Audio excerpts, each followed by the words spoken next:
cut you anka aka achliku has shia awutanegi kusaway aknehi lehi latsinga nakheidi kuskitwani yukatangi treasureska anakusani anka khuzi yukatosa we khuzi ya deyalida likuzi ya catch up tukuzi ya wudla khungasa ya jinkatsuta we sao aya at hashtag you on kaya wa hey ya go ask it to we dana go ask it to we dana go ya une ya une ya une ya da akse ya une ya une ya une ya da akse ya une ya une ya une ya da akse ya une ya une ya une ya da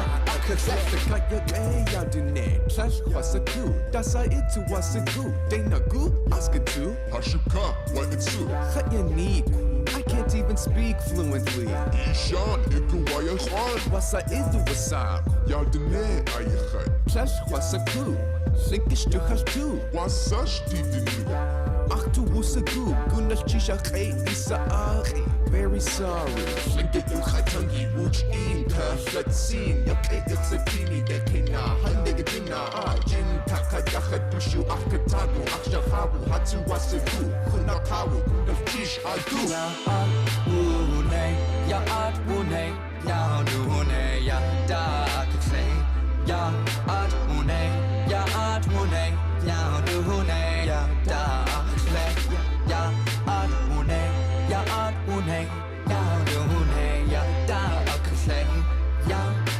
une ya une ya une ya da akse aya ani aya Oscar to huti Tantike ach ani aya ani aya the cut you on to ani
Nighttime has come to me,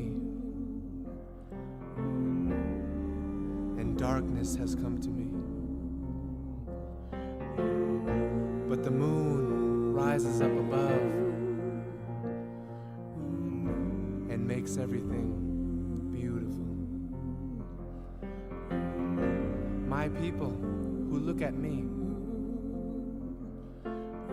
and my ancestors, they look back at me, and they're all up in the moon, swinging back and forth, and they're happy.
Unani machbig miqa Unani machbig miqa Agayutumqa payuklagakut Aya aya aya aya ay Yutlachkamp nun Lot moon ye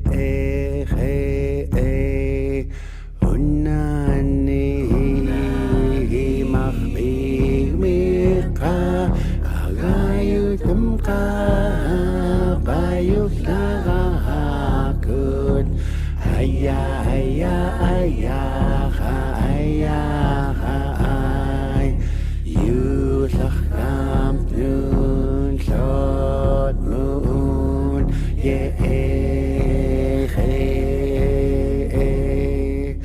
Awani tirpar miqa Kingunach butqa Alach masrut Malingas ruki Ilaku hasruki Aya aya aya aya ay Yutlachkamp nun Lot moon ye Unani machbig miqa Agayutumqa payuklagakut Aya aya aya aya ay Yutlachkamp nun Lot moon ye Lingranachlach machbim Chao taya kuchturakhamki Unguvakamp nun Mani nun nami Tatlchikachur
Chayu lakungo honangai ahangai.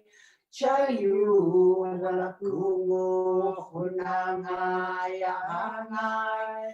Chayu lakungo honangai ahangai. Ya ya ya ya ya ya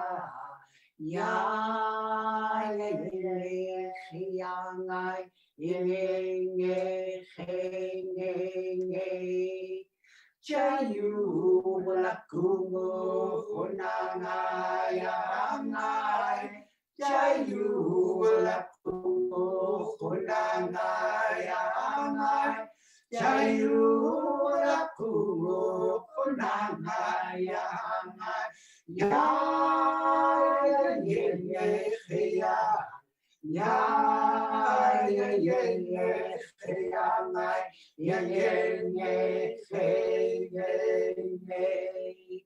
Yui amanga husaramkan.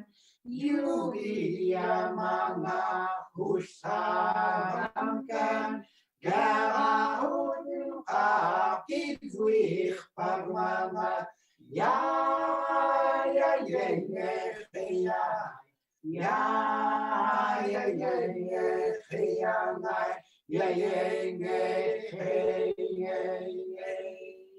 Yui amanga usaramkan.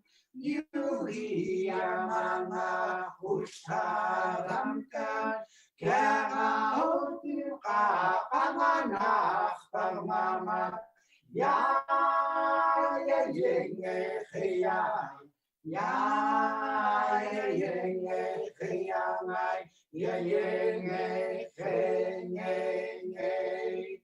Chayu lakungo honangai ahangai. Chayu lakungo honangai ahangai. Chayu lakungo honangai ahangai. Ya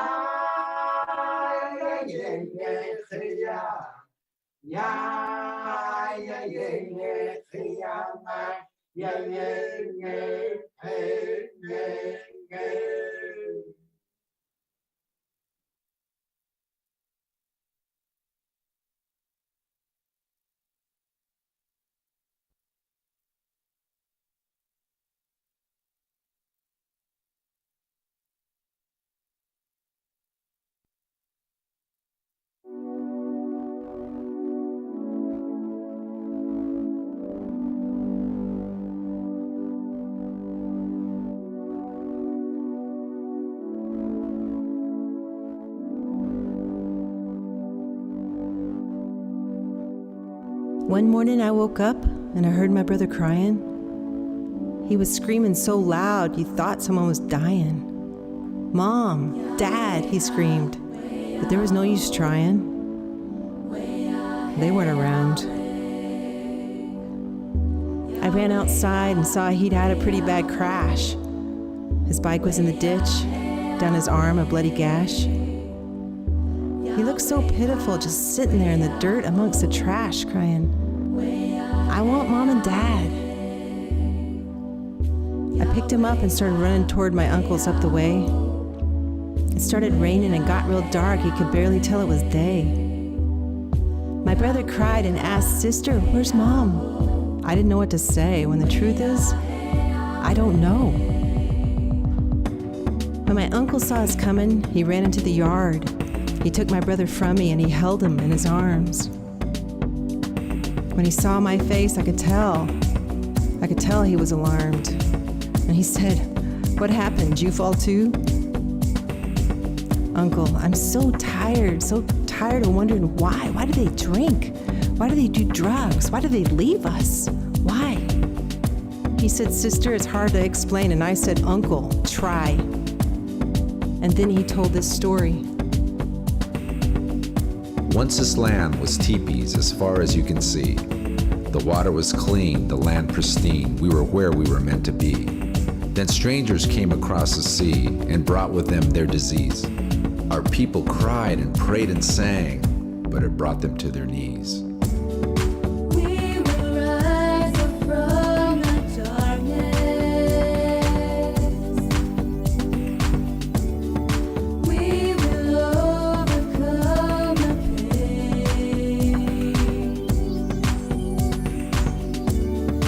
Warrior spirits live within us. We shall remain. Imagine that your family, and most of all your tribe, what if most of everyone you love suddenly got sick and died? And before you even had a chance to bury them and mourn, the strangers came and took away the land where you were born. And you wondered if your parents even cared as they stole you and your brother away, or if they'd been so beaten down they had nothing left to say. And then at school, they cut your hair and beat you if you spoke. The language that Creator gave our people when earth awoke. We will rise up from the darkness. We will overcome the pain. Warrior spirits live within us. We shall remain. Sister, I'm not trying to tell you that your mom and dad are okay, or that they are not responsible for the choices that they've made. But you see this bloody wound on your little brother's arm. If we don't clean it, it won't heal and it'll do all kinds of harm. Those deep wounds of our ancestors still bleed within our hearts. When we remember all they've done, that's where the healing starts. So every morning when you wake, you pray this prayer out loud. Creator, help me live in a way that would make my ancestors proud. We will rise up from the darkness. Don't you forget this. You can be anything you want to be. We will overcome the pain. Just work hard, never give up. Perseverance is the key. Warrior spirits live within Strength, us. dignity, honor, that's all in your family tree. So hold your head up high and know that. We shall remain.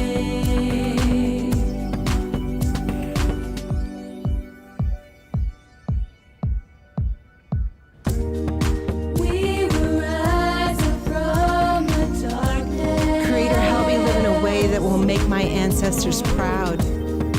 We will overcome the pain. Creator, help me live in a way that will make my ancestors proud. Warrior spirits live within us. Creator, help me live in a way that will make my ancestors proud. We shall remain. Little brother, we will rise up from this darkness. Little brother, we will overcome the pain. Remember, warrior spirits live within us. We shall remain.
wanagu yisling gitschkalnik.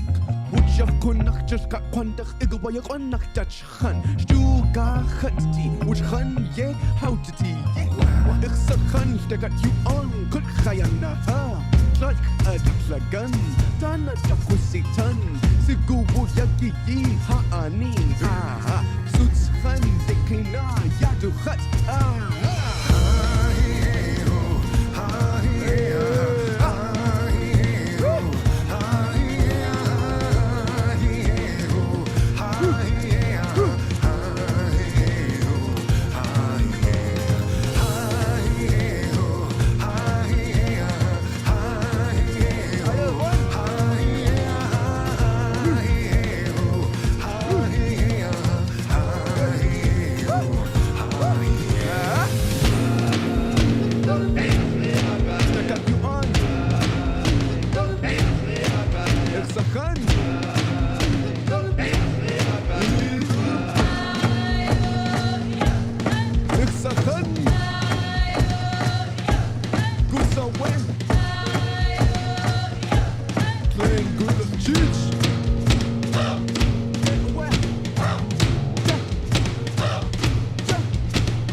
Mic check, 1, 2, 3.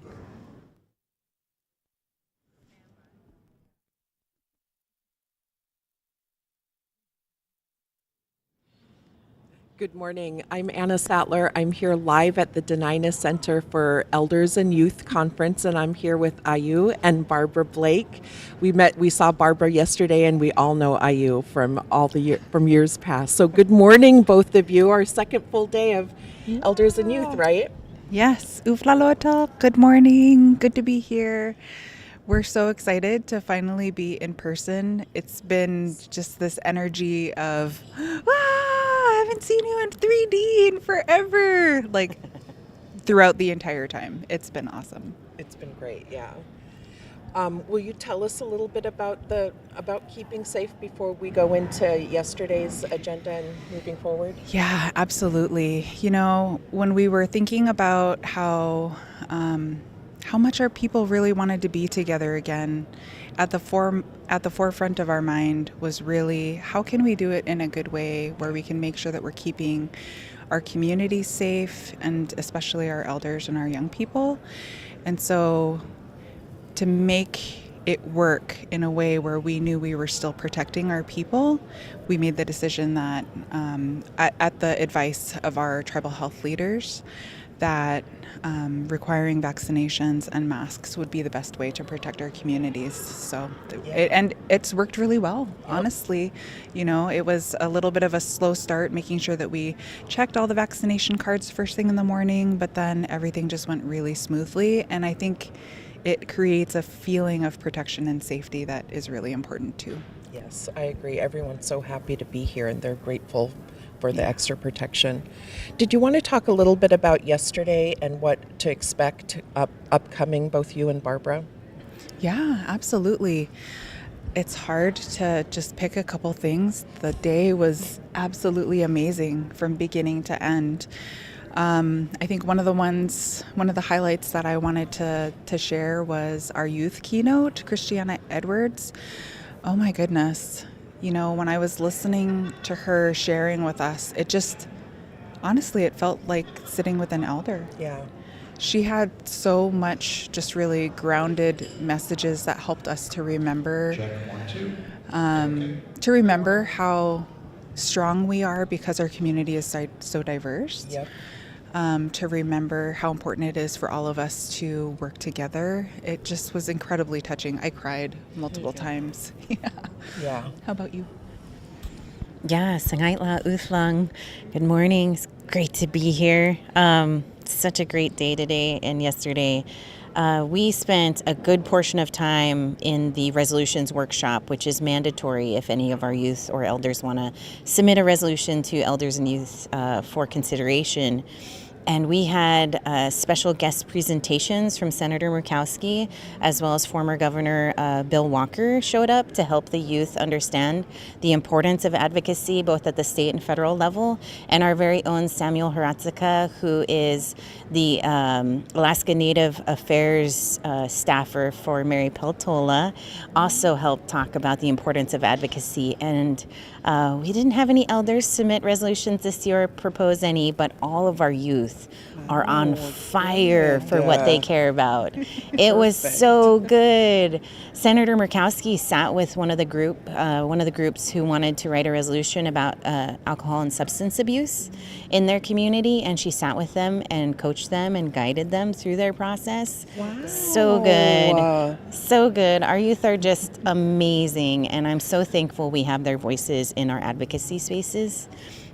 The other one was, if you missed it, you should check back, because last night's Chinan night was amazing.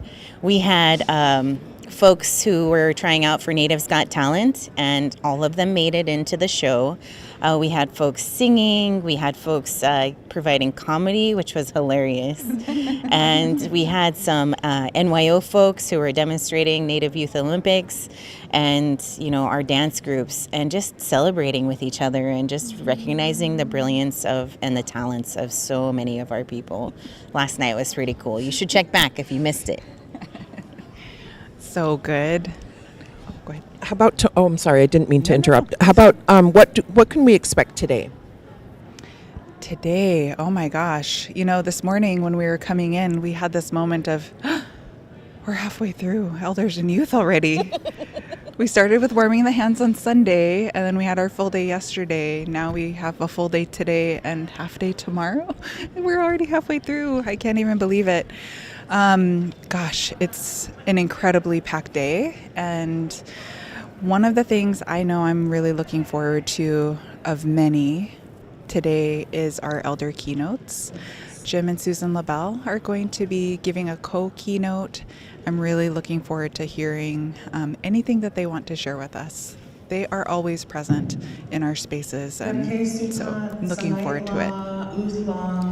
It sounds like we are starting. Oh, actually, we have a few more minutes, so do you want to keep going? Sure.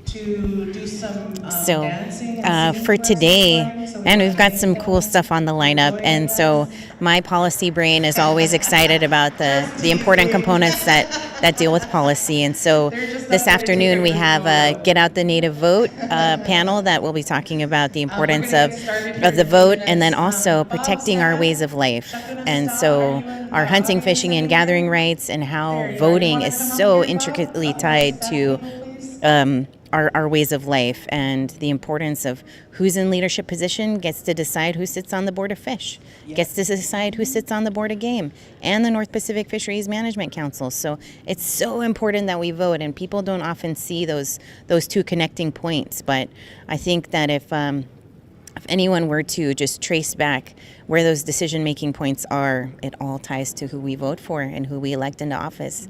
And we have the largest voting bloc by far in the state of Alaska. We are 20% of the state. And as a solid voting bloc, anytime we unite, we decide who sits in offices. We decide who's going to sit in Congress. We decide who's going to sit in the governor's office when we unite as a Native people. So important to get out and vote. And so we'll hear a lot of that message this afternoon. And I'm super pumped to hear from a few panels on those important messages. A couple more that I'm looking forward to today, too. Following the Get Out the Native Vote and voting, the importance of voting is going to be Sovereignty from the First Breath. So the Alaska Native Birth Workers community is going to be presenting, and I'm really excited for that. It's a group of mamas, community members that just care really deeply about our Indigenous birthing practices and ways of supporting mothers, supporting babies, supporting families, and our community. I'm really looking forward to that. And then there's a little something called Anna's Eats with Anna Sattler I'm looking forward to. There may even be a special guest. It does sound like they are going, we're starting the convention on the third day today, and so we're going to go back up to the stage. Thank you both. If you're able, we're going to do a little bit of a stretch, a little bit of morning energizer that I will lead. So I'll give us a minute to stand. Folks in the back corner, you better stand too. I'm tall, I can see you back there. I'm okay calling some people out. Okay. We're going to start with lift your left hand up and stretch your side, stretch the left side or the right side. I don't know. Whatever direction this is. And then switch to the other arm, stretch the other way. Lift both your arms up and stretch back. Up to the sky. And if you can, reach down, reach to your toes, stretch your back a little bit. Stretch both your arms out. I love this table in the center. They aren't doing anything. And then go ahead and give yourself a big hug. Squeeze. I hope that makes you feel a little bit more energized this morning. Thank you.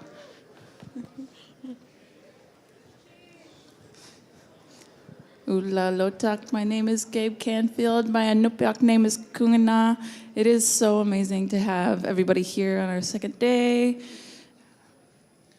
Again, my name is Samuel Haratsika. You probably saw us all both yesterday during the conference and also afterwards for Chinan. We had some great performances, really, really, truly wonderful.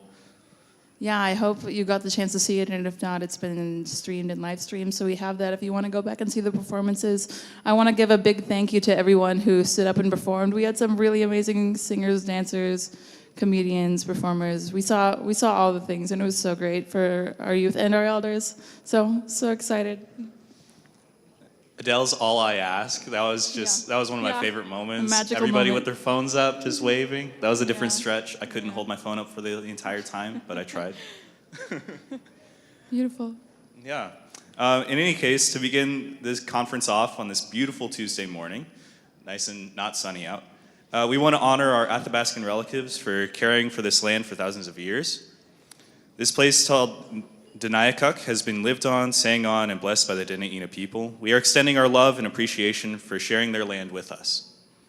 We are opening with a welcome and blessing from our Tlingit elders. Please help us in welcoming Shaganasta Bob Sam to the stage.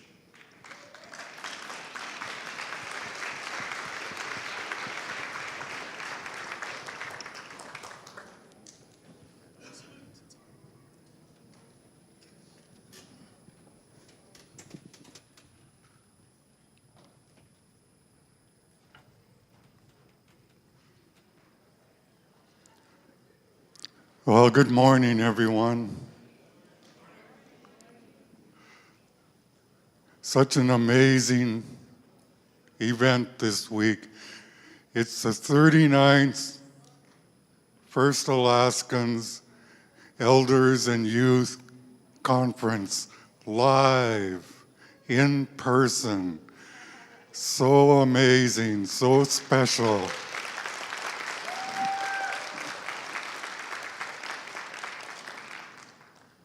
I especially want to thank the staff, the board of directors, all the volunteers, everyone that made this happen. It's been a really long and difficult 3 years. We've been through a lot. It's been a heavy, heavy time for us, and we've lost so many people. But we're a very strong people and very loving, and we care for so much for each other. Growing up in Southeast Alaska, I loved to listen to Tlingit prayer, to listen to older people pray. I missed it. As our elders passed away, I missed hearing their words. So today, I'm going to share a prayer. I'm a very private person. I spent the last 20 years going to Japan, and this morning I was thinking about the Ainu people. So today I dressed up in Ainu regalia just to feel their presence. I always wanted Ainu people to meet you because we're so similar to each other. I'm going to share a prayer from memory. I haven't gone to an official Tlingit language class. My language is from my memory of my grandmother and older people. This is going to be the first time I'm going to share my language in prayer. But I don't feel that I could do this by myself standing. So I'm going to ask everyone in here to please stand up. Please.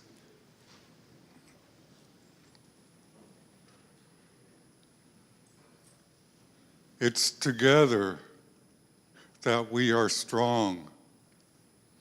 It's together that we're going to make it through the next millennium, supporting each other, being with each other, and touching. I've missed touch of Alaska Native people, and I missed our love for each other. So please forgive me if I don't pronounce my words correctly, but I'm going to do my best because we have a language, we have a culture that is so loving. There are no harsh words in our language, none at all. We think kindly of each other. So I'm going to share a prayer.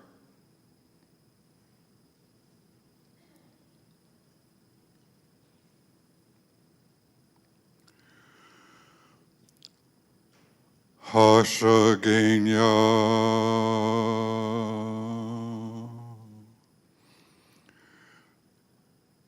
Pashagenya.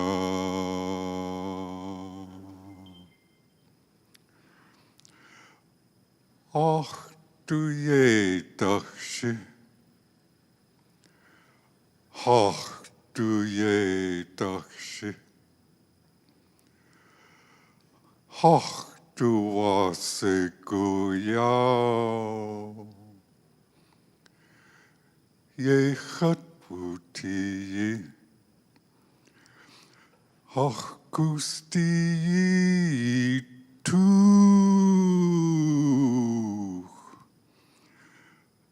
Ach du wa. Ik zeg. Ichsechan, everlasting one, everlasting one,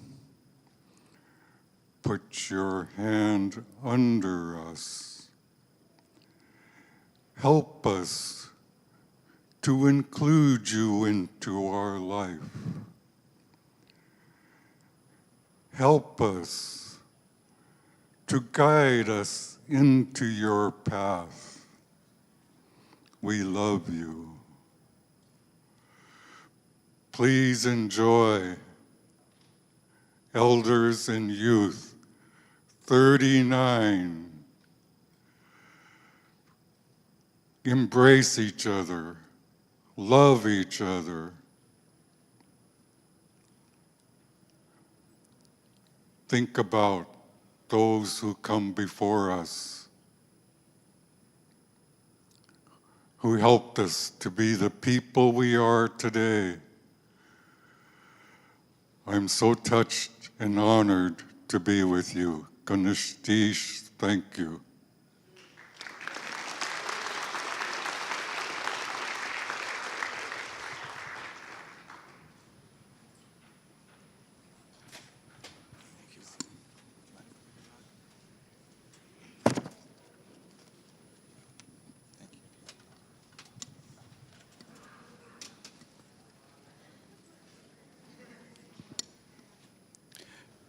You know, I was on the Elders and Youth Conference Council with Bob, and every single time that he would speak in our Zoom calls, which we'd have every month, I would either remark to the group or remark to myself afterwards that he's just so poignant.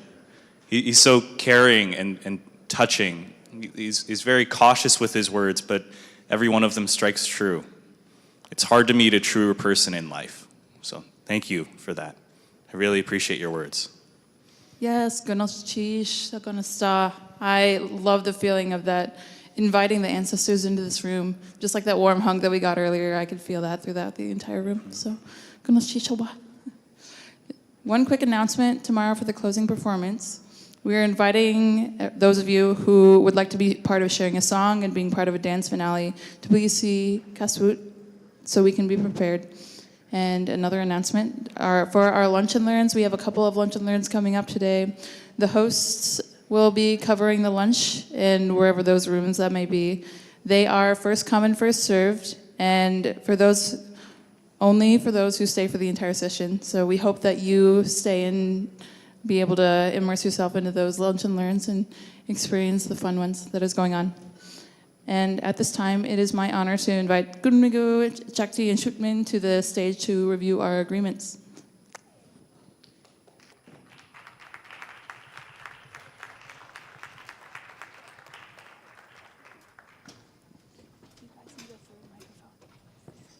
I don't think so.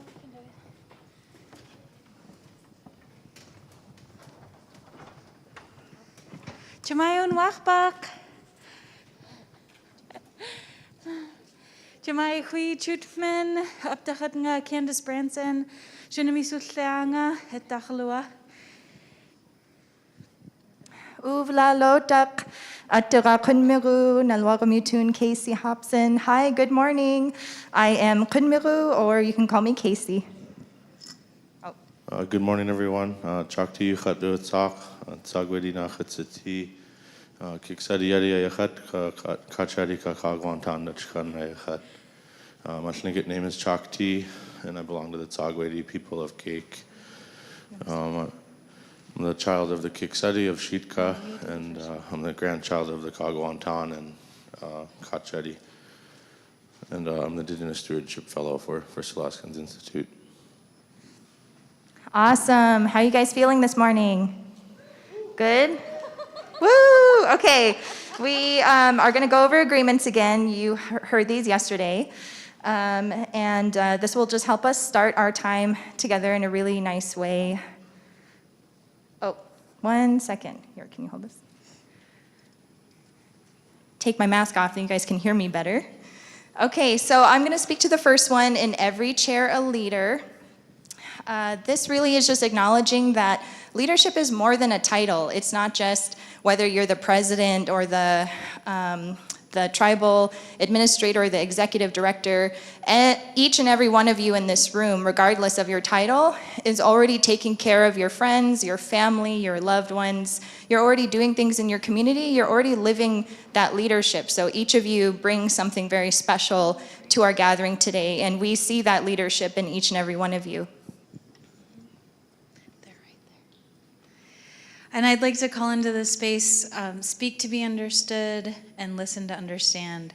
We are coming together again after being very separated for a long time. It's easy to have miscommunications, and we need to be really thoughtful about what we say, but also take the time to try to hear what the other person is trying to say. Really be generous with our understanding of each other.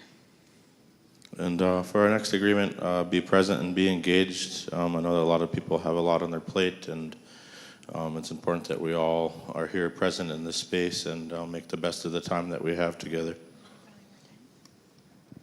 We also ask for your help to value our time together. We know that all of us have things that we care a lot about. You have things that get you really excited. Maybe something gets you so excited that you just really want to share all of your ideas, and we want you to do that. But we also want to make sure that everybody at your table and everybody in our space gets a chance to share their voice. So if you're somebody that gets really fired up and then you have a lot to say, make sure that you are making space for the others in your group. Maybe they're the folks that are more quiet. Make sure you're giving space for them to share. And then if you're on the opposite side of that, maybe you like to wait a little bit before you share. You like to really listen first. Challenge yourself to share your good thinking so that we all get the chance to hear from you. And this is an opportunity for us to create a safe space for meaningful conversation. What an awesome opportunity to come together and really talk about what's going on in our communities and the healing that we're doing and how we're really feeling. So we need to be able to share what is on our hearts and help each other through all of that we're processing. And the next one is challenges to solutions. It's important to talk about our challenges, but it's more importantly to also think about the solutions to a lot of these and how you would go about trying to solve a lot of our challenges. Our value of humor helps us, so make sure that we're not forgetting to laugh. I hear one of the things I love about this time together is anytime I'm walking around the hallways or I'm checking out the workshops, there's always laughter. And I think that's one of the things that makes our people so beautiful, that we're really funny and we're really good at making each other laugh. So let's bring that into our space. It's one of the things that makes us strong. And we are responsible only for ourselves and our experiences. So, you get to choose to have a positive attitude. We all get to choose to show up and take care of ourselves and do what we need to get the most out of today and be there for each other. And our last agreement is to take care of yourself and take care of each other. It's important that you continue to take care of yourself throughout this week and drink enough water and take breaks when you need it, and also take rest when you need it, because those escalators could be pretty tiring sometimes. But it's important to also take care of each other. Make sure that everyone's doing okay, because some of the conversations we could be having could be heavy, and just make sure that everyone is doing okay. So excited to see everybody. You guys have a wonderful day.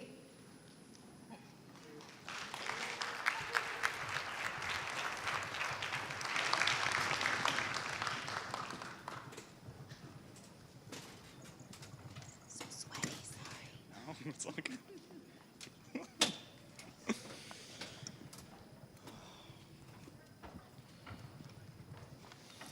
Well, we've got a great lineup this morning.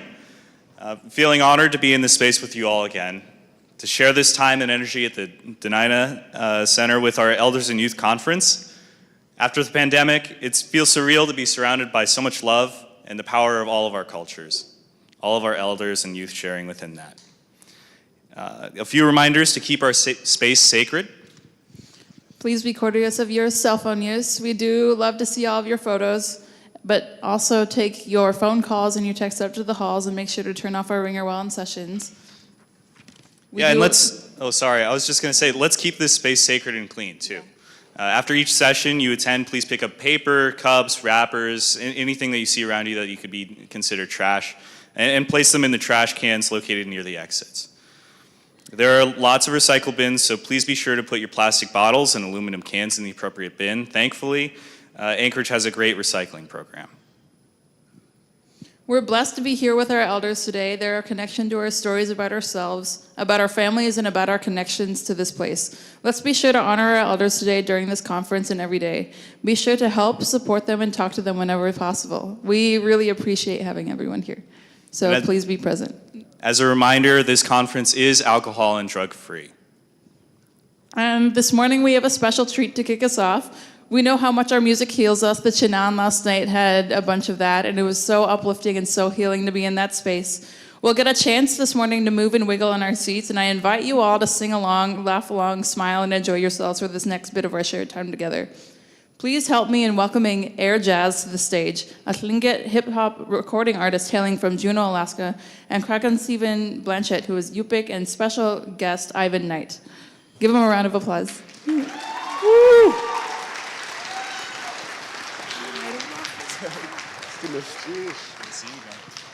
Your kids are tired. Top of the morning. We're gonna start things off right. Me and my boy Kajung right here.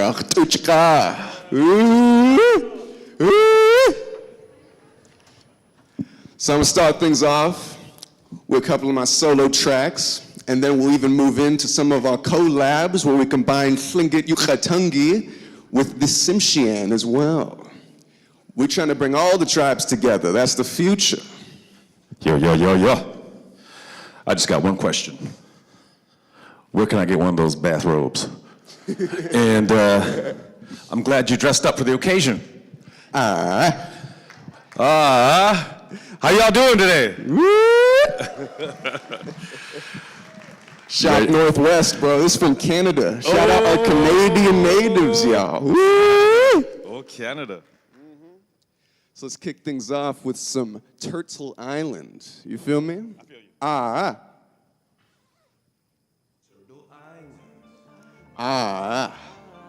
Turtle Island. Turtle Island. You got one revolver round, shoot the world revolver round. Turtle Island. Turtle Island. Turtle Island. You got one revolver round, shoot the world revolver round. Let's get past the walkthrough. I'm Master Paku, that old black dude you talk to. Conquered Alaska Taku. I'm the nigga who's thoughtful.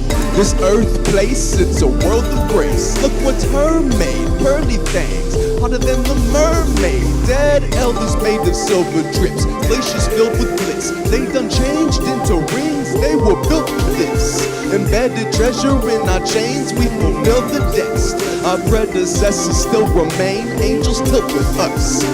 from the sentience of Atlanteans. Felt the ambience of my aliens. My Namekians wanna let me in on how any of us could be Saiyans, man. I got out the third dimension, now I've learned my lesson. Could do some water bending to prevent this earth from ending. Turtle Island. Turtle Island. Turtle Island. You got one revolver round, shoot the world revolve around. Turtle Island. Turtle Island. Turtle Island. You got one revolver round, shoot the world revolve around you.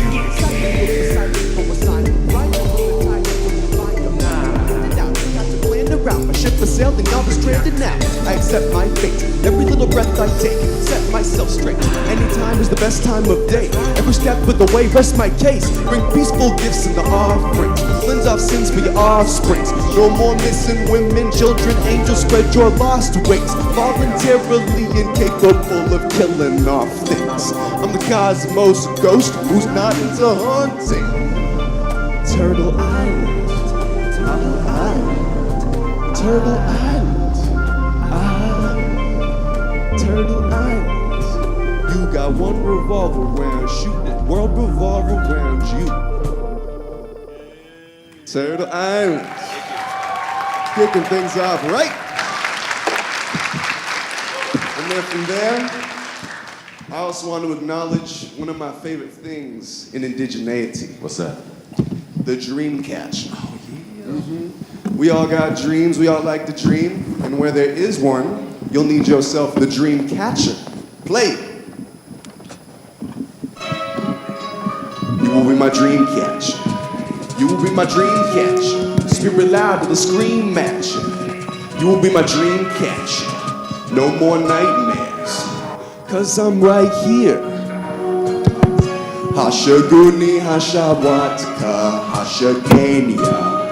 Wasa duasa, buske kwani kena. Goodness chisha, kayena teacher we. Haya waheya gu, ya atmune. Dana hatu wasigu ayana yawata. Tuya hayi te gangu du itya tawaha. Pasaya yihin 13, flat wasa. Flat wasa. Whatever yeah. You will be my dream catcher. Spirit loud to the screen matcher. Here and now, let us recapture energy till we reach rapture. You will be my dream catcher. Spirit loud to the screen matcher.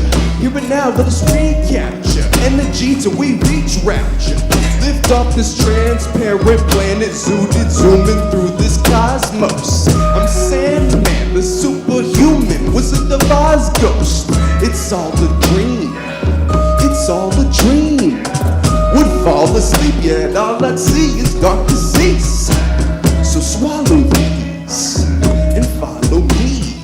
Day and night, stay in lights out in peace. 'Cause no more nightmares.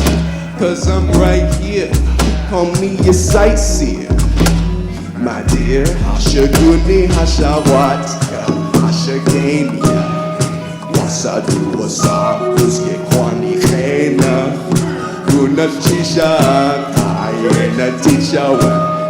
Haya waheya gu, ya atwune. Dana hatu wasigu ayana yawata. Tuya hayi te gangu du itya tawaha. Pasaya yihin 13, flat wasa. Flat wasa. Whatever you will be my dream catcher.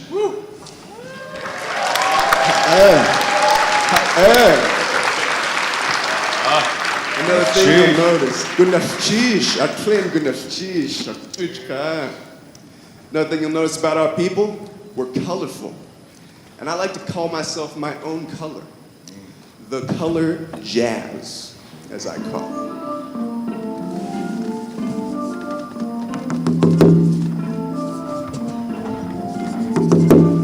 Yeah, the color jazz. the color jazz, looking through the glass, put you to the test. The color jazz, slap your stupid ass, have a bazooka blast. The color jazz, looking through the glass, put you to the test. The color jazz, slap your stupid ass, have a bazooka blast. Color set, all of the stuff, so feel like you're straight, that's fine, we're the switch your clothes, hold your boots and hold your powers, till the catch your toes. Rainbow, rainbow, window, sheet, I'm like the picture club. You got me video with a path, we move, and jazz balloons up there, who get ass. Tune into a world of swirls, with more lights, the purple sun, turn earth more than Christ. You last the road, take the rub. Too hazy, you got to step where your favorite stellar. The moon blazing in that strippers, what did I tell ya? You get silly, get the bowl of with the civilization, and civilization, and civilization. So indigenous, take the trees and grow.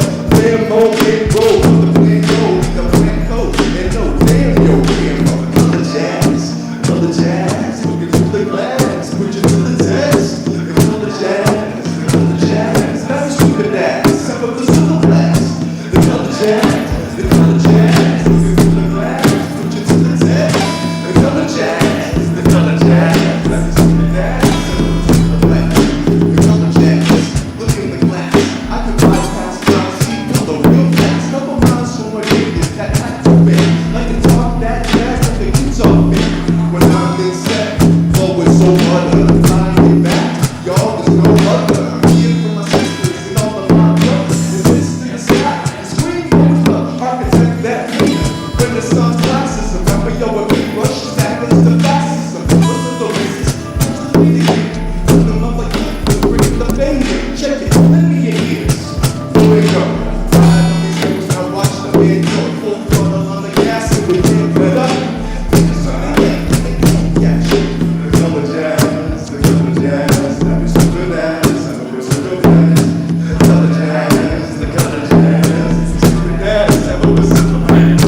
The color jazz, looking through the glass, put you to the test. The color jazz, have a stupid ass, have a bazooka blast. My name is color jazz. It's what all of you know.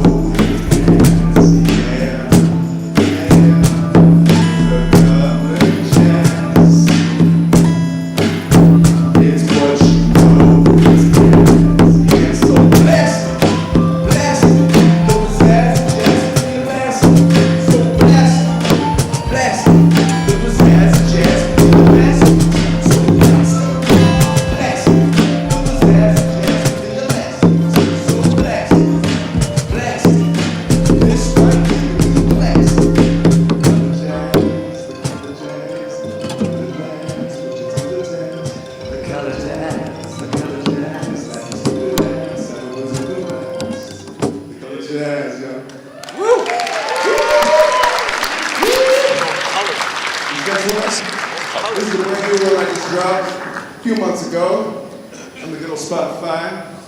Remixed one of my old songs called Hooligan. Had to give it a little bit more meaning, a little bit more indigeneity for y'all. The Hooligan remix.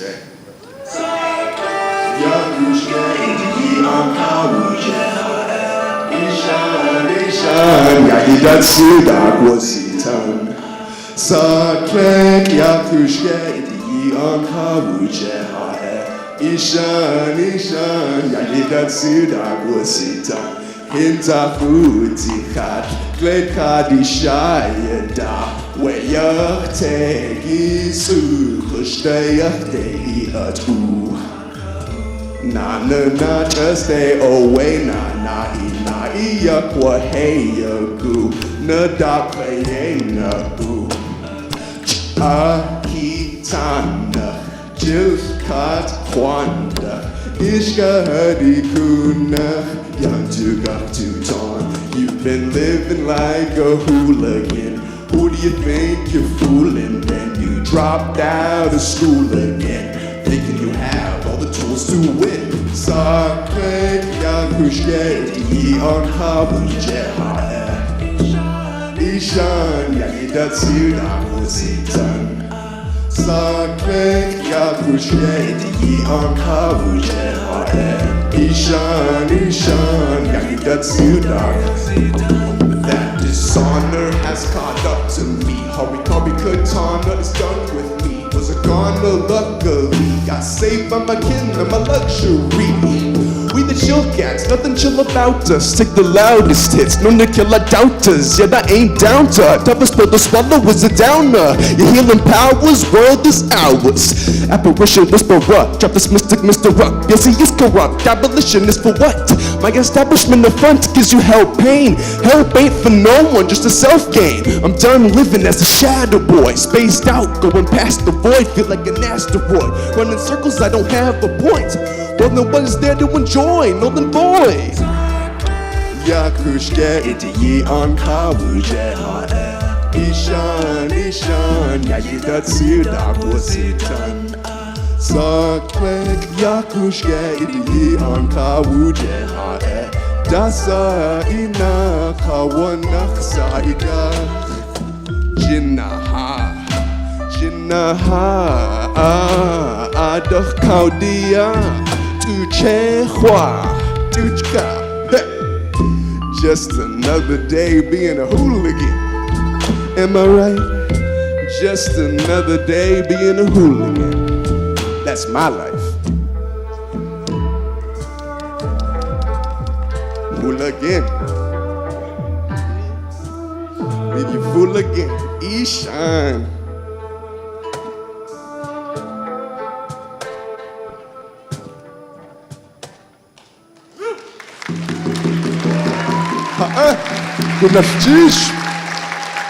It's time, Tuchka. It's time. All right. Well, when I got the call from Gloria, she's like, hey, Air Jazz says you guys work together sometimes. I was like, yeah, we've done that. I thought it was really interesting because she really was getting in that spirit of the elders and youth performance. So I guess I have just kind of maybe tipped over to that elder side. Is that what you're saying? She's like, you guys, I want the presentation of the young and the not as young. So here we are, elders and youth. Tuchka, you my elder, bro. Oh, I love you, brother. My guidance. So we had a chance to work together this last year, or year and a half ago. 2 years ago. Year and a half, yeah, almost 2 years ago. 2 years ago. And you know, during the pandemic, I was working on an album, a solo album. And one of the silver linings for me was that I had the chance to just sit on it. Because I was gonna release it in 2020, and that didn't happen. So I sat on it, and as I was sitting on the recordings and just chilling at my house in the bubble, I was thinking to myself, oh, who would I want to really work with? And I remember at Elders and Youth, I think it was 2018 or one of the 2017, 2018, somewhere around there, I saw this young man here performing here at Elders and Youth, and the beautiful video 2018. You know, I smoke a fat pound of salmon, that thing, I was just like blown away. And I was like, I gotta work with Air Jazz. So we had a chance to work on a couple songs on my album. And here's the first one. It's called On That Day. On That Day.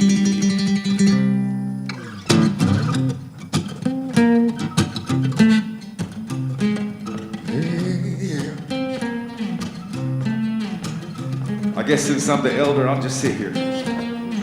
I'm not even gonna get up. Elder, youth. Good night, y'all. Give them a round.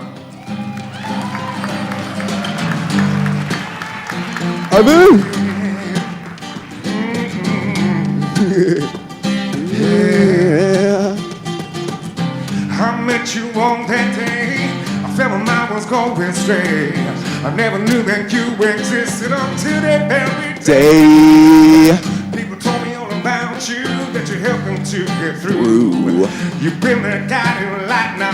Who the hell you doing it too? To believe you never thought you loved me, so don't you ever leave. You never thought you loved me, so scared to believe. You never thought you loved me, and now don't you ever leave. Yeah. Oh. Uh-huh.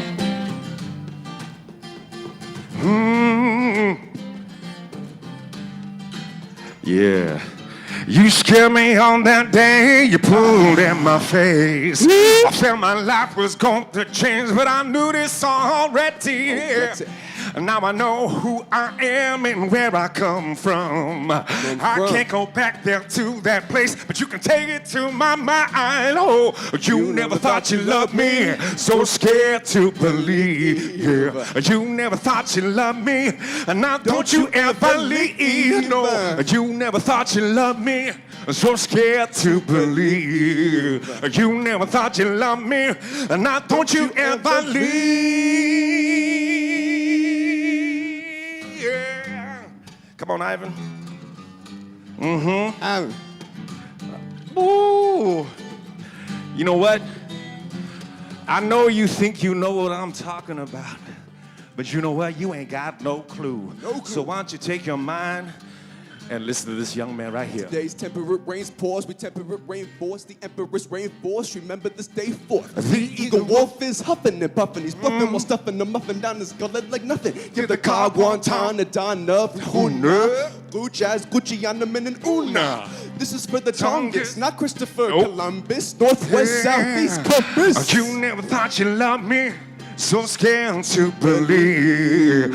You never thought you loved me, and now don't you ever leave. You never thought you loved me, so scared to believe. You never thought you loved me, and now don't you ever leave. Oh, you never thought you loved me, so scared to believe. You never thought you loved me, and now don't you ever leave. No, you never thought you loved me, so scared to believe. You never thought you loved me, and now don't you ever leave.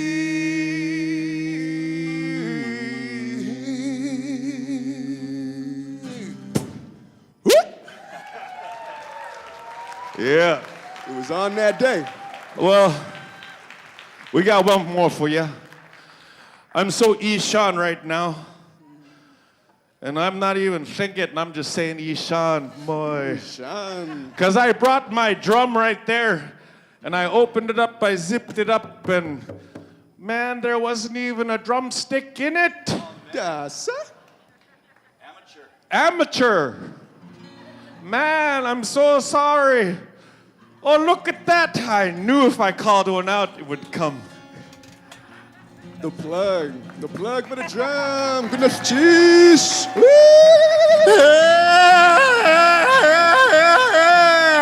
Yeah. Oh, thank you, Lagunai. Oh, many blessings to you, Lagunai. Many blessings to all of you. I got a drumstick. Holy cow.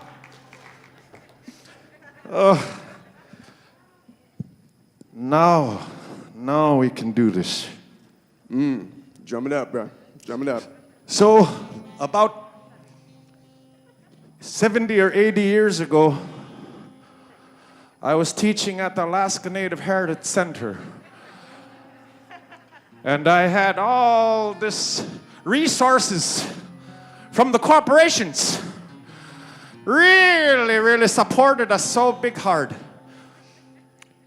And I brought this one young man by the name of David A. Boxley. Shimshan fella, that one. To the center to work with my children's, with my kids.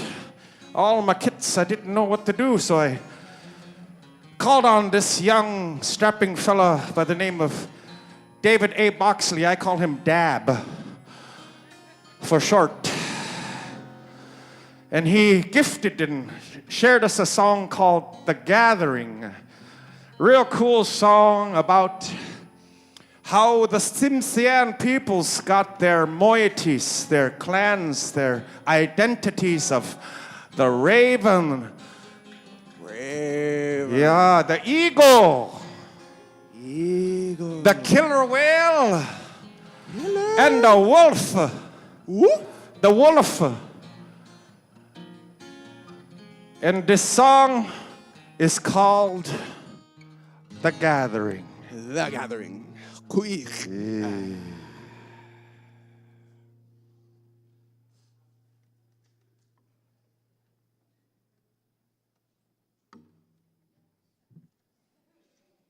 I don't know how I want to hold it. Maybe like that. I like that. That right there? Oh, yeah.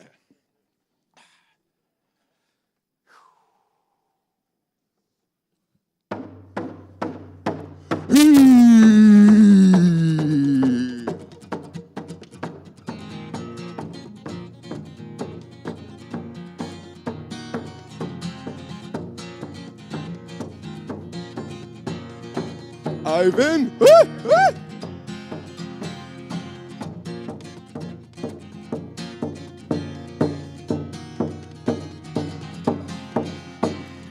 Ha hey ho, ha hey ha hey ho, ha hey ho, ha hey ho, yeah, ha hey ho, ha hey ho, ha hey ho, ha hey ho.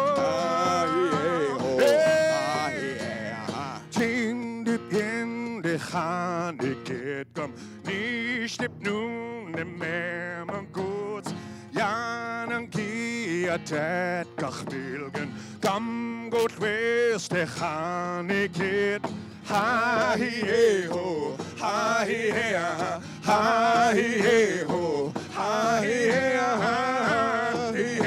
ho ha hi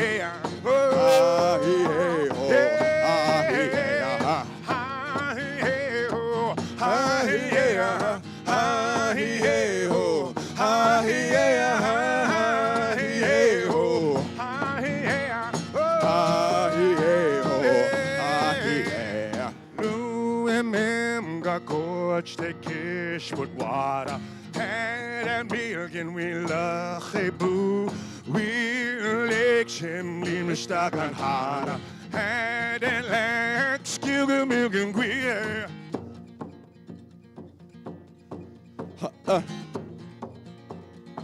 ha hey ho ha hey ha hey ho ha hey hey ho ha hey ho ha hey ho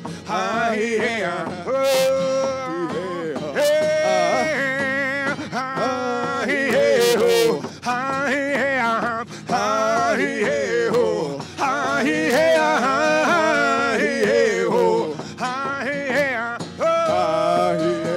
come on AJ, give me some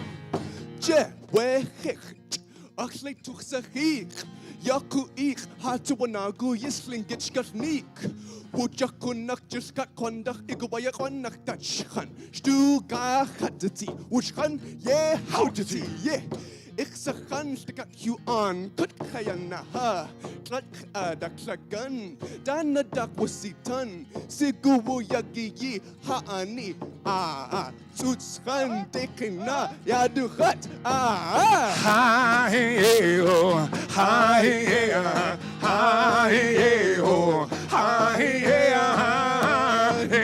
ho ha hey ho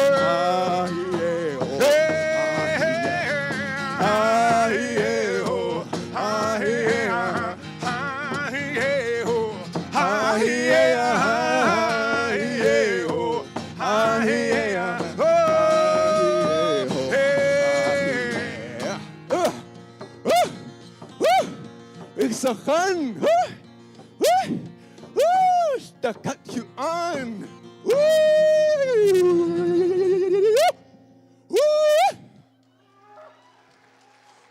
Bamyua, Gochung. Air Jazz. Ivan Knight. The goats. I'm Gochung. The goats, the Janwu.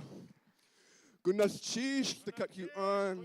Ach, tu is a good konach.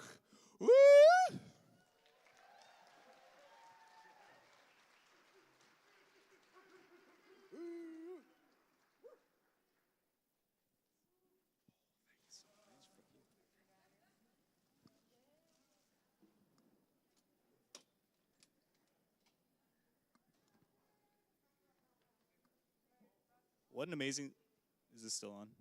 Can you guys hear me? Yes? Well, you can. Okay, there we go. I feel bad I have to go on after these guys. However, again, it is such an honor to be with you and to thank you for bringing us together with your music.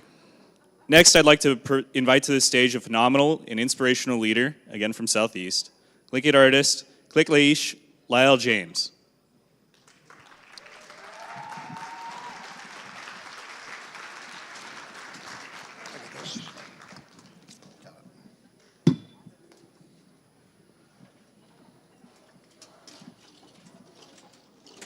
I'm going to go to my left here. Excuse me a second. Goodness, cheese.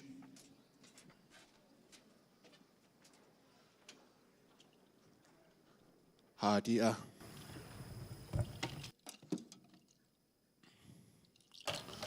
Ye katua sa klingik enaki tleish ka kwantan na katsati kiksadi ka yuk kon Hawaiian yadi katsati akan yan yaltakat kanakadi ako akan yan yaltakat tutskan simsien lo am kodek na nizum ay aksam nu sam simsien do kodek sigwa sigion akan yan yaltakat teki na haida jahawa au Dalangkat at eight good night lagen at anna is at good night lagen Koyana, Maasicho, thank you folks for allowing us to be on the stage today. And how about Arius and Kajunk? Give them another round of applause. Holy.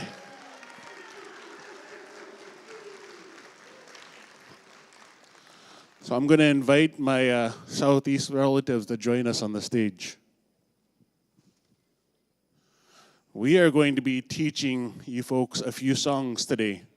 The first one that we're going to sing is actually going to be a gift to all those who are indigenous to Alaska, and to all those who are indigenous, I should say. This was a collaboration of my wife, Dachit Ach, Colleen James. She is Ganachadi. She's also Gitlan Ganhada Simsian from Metlakatla. She's also Irish, English, and Haida. We had collaboration with Une, Lance Twitchell, who is Tlakakadi. And we pulled together some words from one of our elders from Southeast who was so precious to us. He was Shangu KD. His Tlingit name was King Giste. His English name was David Katic. Anytime that he entered into a room to participate in any event that we hosted in Southeast, and I don't know why my students are acting shy. They're going to get a solo dance here soon if they don't step forward. Including the ones that are still sitting at the tables. I see you all. Come on. So this song was in collaboration between the four of us. And we call it our gift song. And this song is used for when you're handing out gifts at your functions. And what we call our functions in Southeast is a ko'ik. Anything that we are hosting, if we have gifts that we're going to give, we dance for them. We hold our gifts up in appreciation. And today, our gift to everybody here and those that are listening, those that are indigenous, is this song. So what I'm going to have you folks do is I'm going to have everybody repeat after me. Eh. Oh, wait. Well, that was half the room. Let's try it again. Eh. Cha. Dud. Tlitzin. Icha. Dud. Tlitzin. And what that translates to is, you are precious.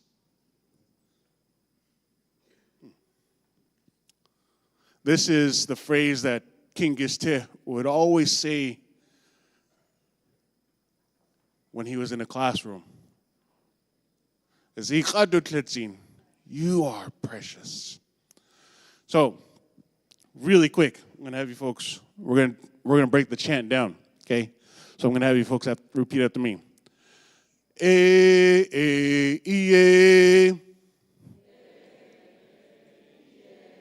Again. Again.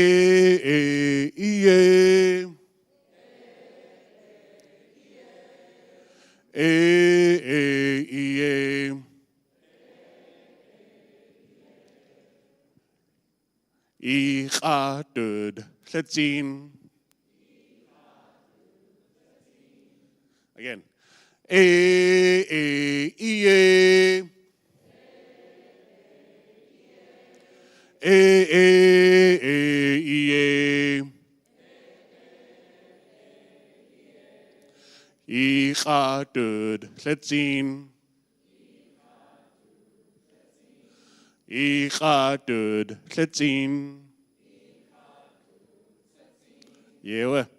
All right. So, what I'm going to ask is everybody kaidenak. Yahla, Haitkin. I don't know how to say it in other languages. And that's to stand up.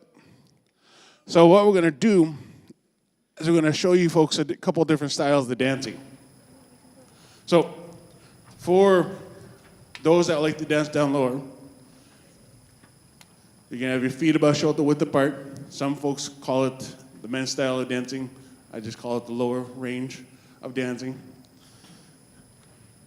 So what you're going to do is you're going to have your feet shoulder width apart if you want to dance in this range. And you bend your knees as low as you can until your heels come off the ground, and then you just dance as hard as you can. And you can get down even lower if you wanted to. Okay? For those that want to dance up in the higher range, bend your knees just a little bit, and you're just going to hold your hands out. Okay? Hold your hands one extended further than the other.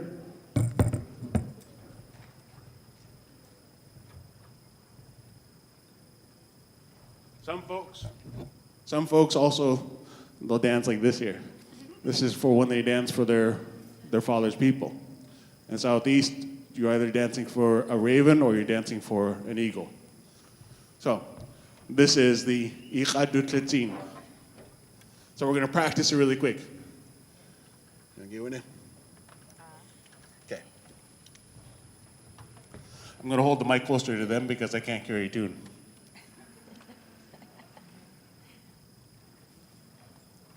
Ichadutletzin, Ichadutletzin, Kuk.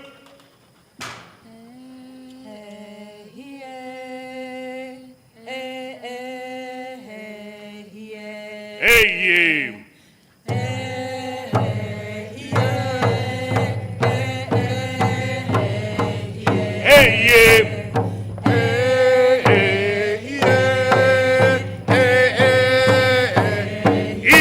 Ichadutletzin, Ichadutletzin,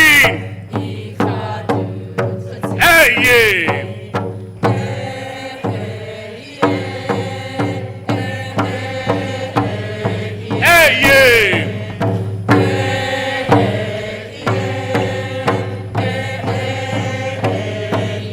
Ichadutletzin, Ichadutletzin, hey,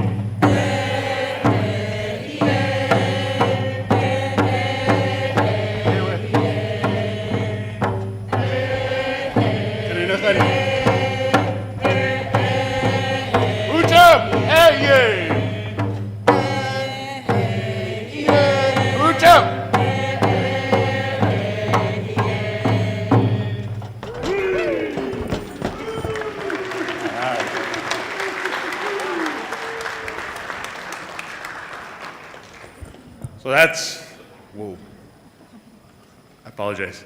It's a little louder than I thought. So that's one song that we're going to teach everybody. And this is the gift from us to all those indigenous. So, Ichadutletzin. Let's try that again. Go ahead and repeat me. Dud. Tlitzin. Icha. Dud. Tlitzin. Yeah. So, the next song that we're going to teach everybody, actually, we'll do that one again. This time I want everybody, for those that are comfortable coming up here on the stage, I want us to dance everywhere, okay? If you see an elder next to you, don't be afraid to go up to them and dance to them, okay? So we're gonna sing this again, but I want us to sing all together. Sing louder, okay? So, we want our elders to know that how precious they are to be here for their time. And we have some of our elders from Southeast here as well, on either side of the stage. And we want them to know how precious they are. So I'm going to ask my dancers who are up here on the stage to dance for them, okay? Don't be afraid to go all over, have fun. This is supposed to be a fun song, so we're all going to dance everywhere. So really quick, I'm going to try something. I'm going to say, Yan Yi Wa Ne, which means, are you ready? And then I want you to say ah. So really quick, everybody say ah. Ah. All right. Yan Gi Wa Ne. Icha Du Tlitzin. Icha Du Tlitzin. Cook.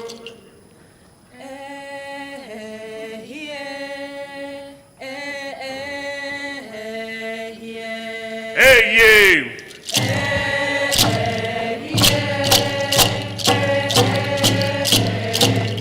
Hey, you. Don't be afraid to stand up and dance. Icha Du Tlitzin. Icha Du Tlitzin. Hey, you.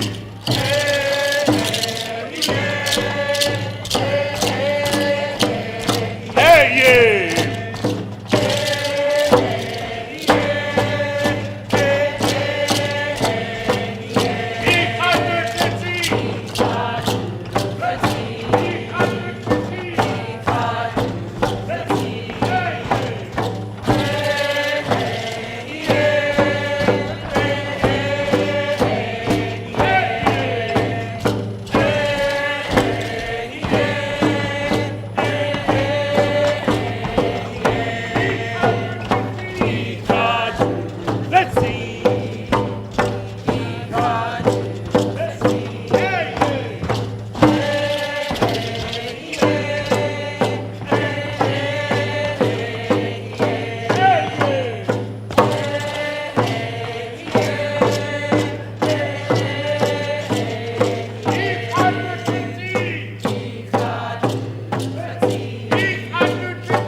Yeah.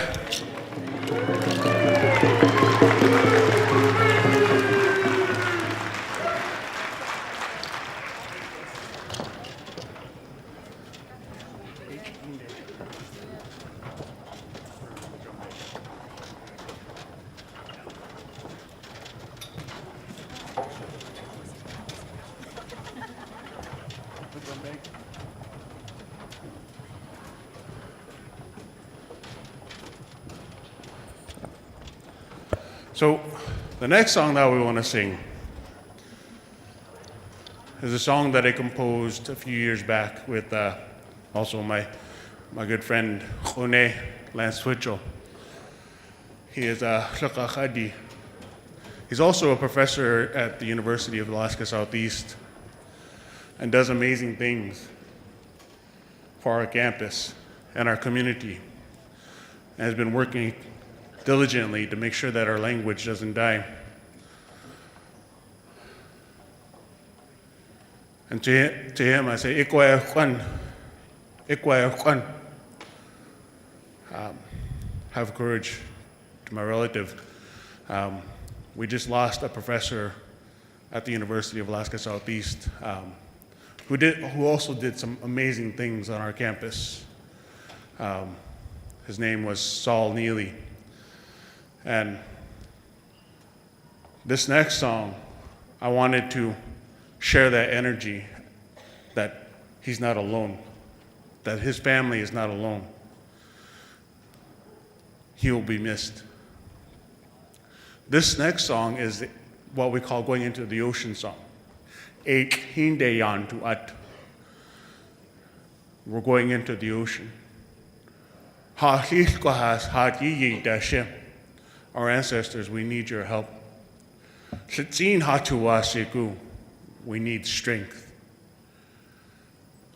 So back at home, for us, the way my grandfather always told me is anytime that you need strength, go into the ocean. You ask for strength.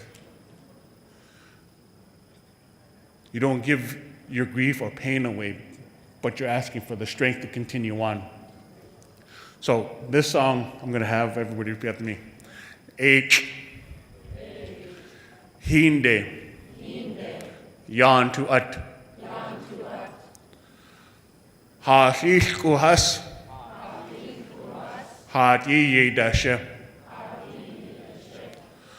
Setsin ha tu asigu. So this song came from a story that my grandfather used to share. He said, whenever you go out on the water and you see that tree that is leaning over the water and it looks like it's by itself, he said, you see the waves crashing at its feet like something or someone is trying to just take it away. And you see the wind in it, how it blows through the branches and almost like it's going to push it over. He said, it looks like it's by itself, doesn't it? He said, sometimes that's how we feel. We feel like we're standing by ourselves next to the water. He said, but you have to remember, those branches carry the next generation. So we're trying to hold them up the best we can. And down below, is the rest of our roots. They're reaching out to our ancestors to hold us, to make sure that we don't forget where we come from. Here, we have a lot of our ancestors here, which is why we know we're not alone. Your faces brighten our day. And we say, goodness, cheesh. So this is Ek Hinde. So the way this song goes is you're going to take 3 steps forward. This is the first time they're learning this song too, so. If you folks want to stand up and participate, don't be afraid to stand up and participate. The way this song goes is when you go forward, you put your right elbow forward. And what you're going to do is you're going to take 3 small steps. Your right foot is your lead foot going forward. And you're taking 3 small steps. And you get lower each time. And goog, 8, hindem, yan tu at.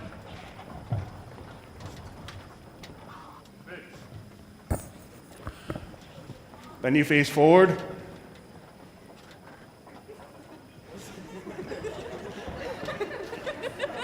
And what you're going to do is you're going to hold your hands to your chest. Ha shish kuhas. Ha yi dashe. And that's you're asking your ancestors for help. The next one is like you're holding the tree up. Your left hand is going to be the roots. Your right hand is going to be the branches. Setsin ha tu wasigu. Setsin ha tu wasigu. And then when you hear the pause, you're going to pause to your left. Everybody pause to your left, get down low. Good. And what you're going to do is you're going to take a small step back with your left foot. And you can still stay low. And when you step back, your left foot is now the lead foot. And you're going to take 3 small steps backwards.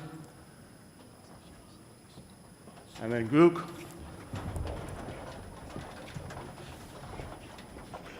Good. And those are all the motions to the song. We ready? Yanji wana.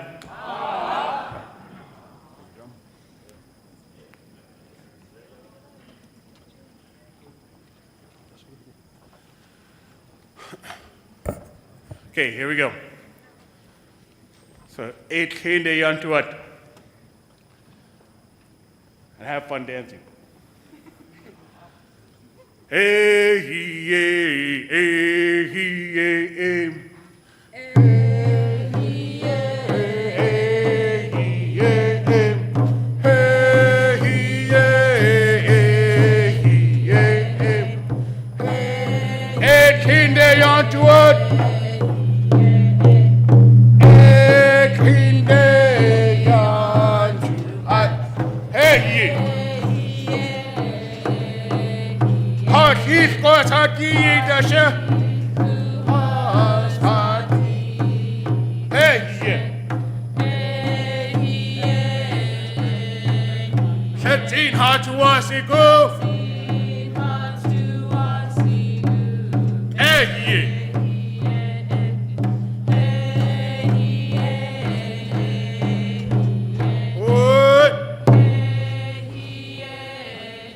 Walk backwards.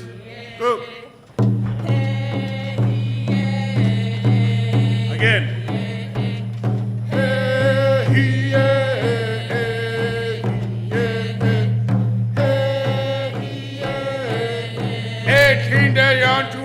Forward. Hey, yeah. Hands up. Ashish Pasati Yidashem. Hey, yeah. 17 Hatuasigum. Hey, yeah.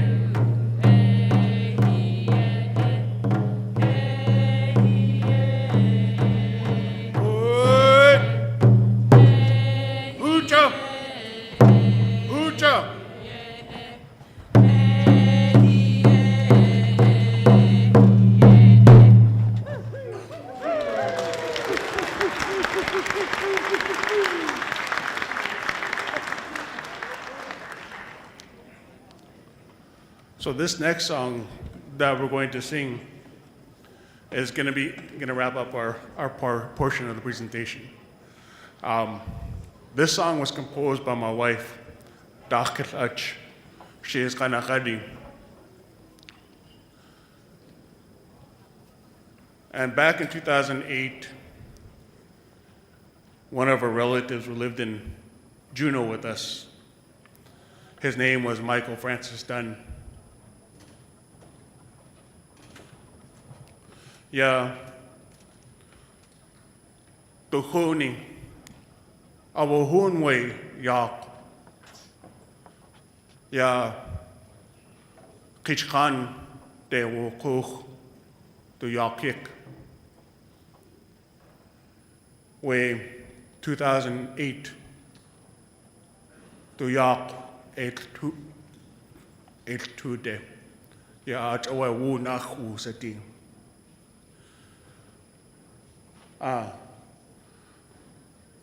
Michael Francis Dunn, ye de Sagun, Lakskik, Husati.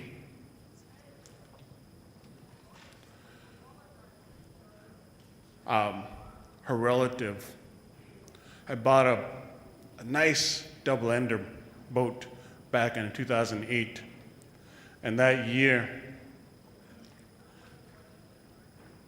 he was on his journey back home to Ketchikan with that boat. And his boat went down on the backside of Cake Territory. And it was the people of the Cake Territory who were the first to look. So they will always have a place in our heart. We also had relatives from Angoon looking as well.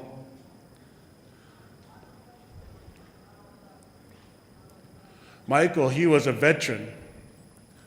He served our country. He was an advocate for all the languages. And at the time, we were learning Tamalkich, the Tsimshian language. And when his boat went down, the only thing that they could find was the hatch cover to his boat. And it was my father who came from the Huna territory, came over from Huna, picked me up, and we went to the farthest end of Admiralty. I had brought a drum with me and a hat, a Tsimshian style hat. Actually, a design on the baseball cap. It had a Lekski eagle on there. And I wore that. And the song that we were learning, at that farthest point, I sang it as loud as I could, in hopes that if you heard me, that he knows that I'm never gonna stop looking for him, that we'll never stop thinking of him. So we sing this song, even though it's a sad story. It's to celebrate everything that he did. So those, can I get a raise of hands of all those who are veterans? We say kunashish.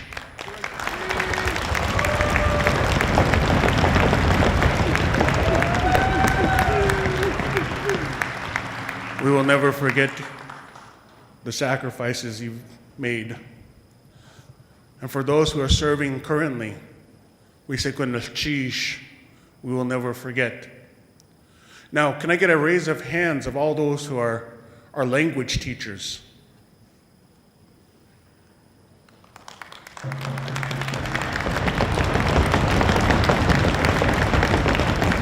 We say kunashish. This is to acknowledge also for those who couldn't make it home in these journeys, those who went overseas, who couldn't be here and joined our ancestors. And this is also to remember all those relatives who went to the boarding schools and who were told, your languages are no longer yours. We say, Kag, Hatuye yiti hayu katangi. Our languages are always going to be in us. It is in our blood, and it will always be with us. So we stand up, and when we stand up, we're all going to hold our hands up to acknowledge all our relatives, and we're going to sing it as loud as we can. The first song that we sang today is the song we wanted to gift to everybody. These two songs that we just finished singing and we're getting ready to sing are songs that both my wife and I composed. This song is the Kanakari song that was gifted to all those who are Kagwantan.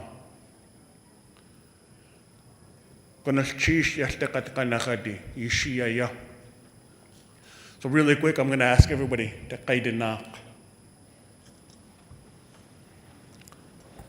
I'm going to teach you folks this song as well. So really quick, if I can have you folks repeat after me.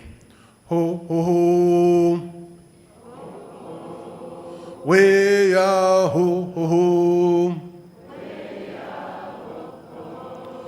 Ho, ho, ho.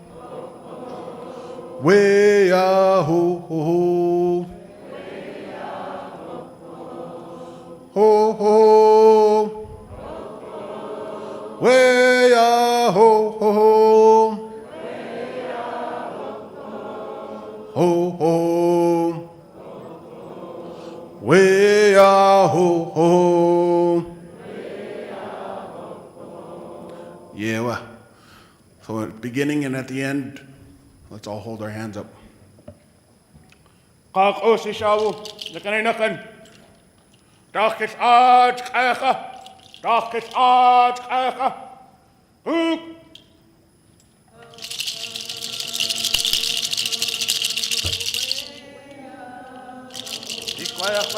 Ikwayakan.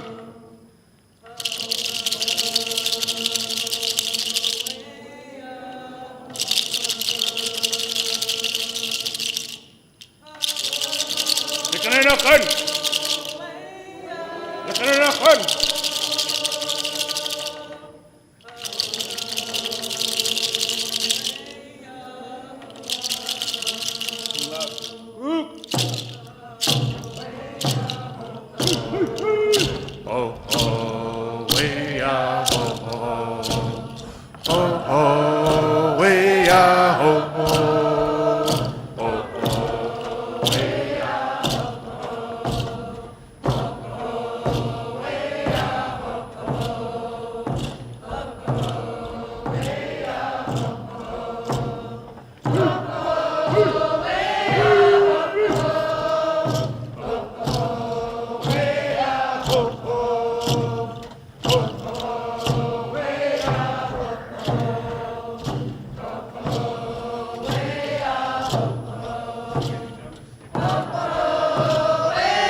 Hoocha! Hoocha! Hook!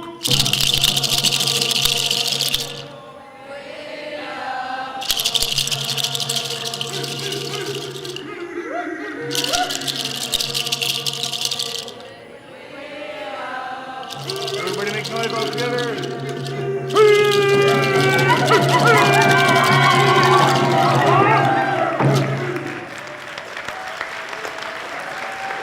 Cheese.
That was so wonderful. So the energy is so inviting and healing. Thank you to all of our artists for sharing your gifts with us all here today.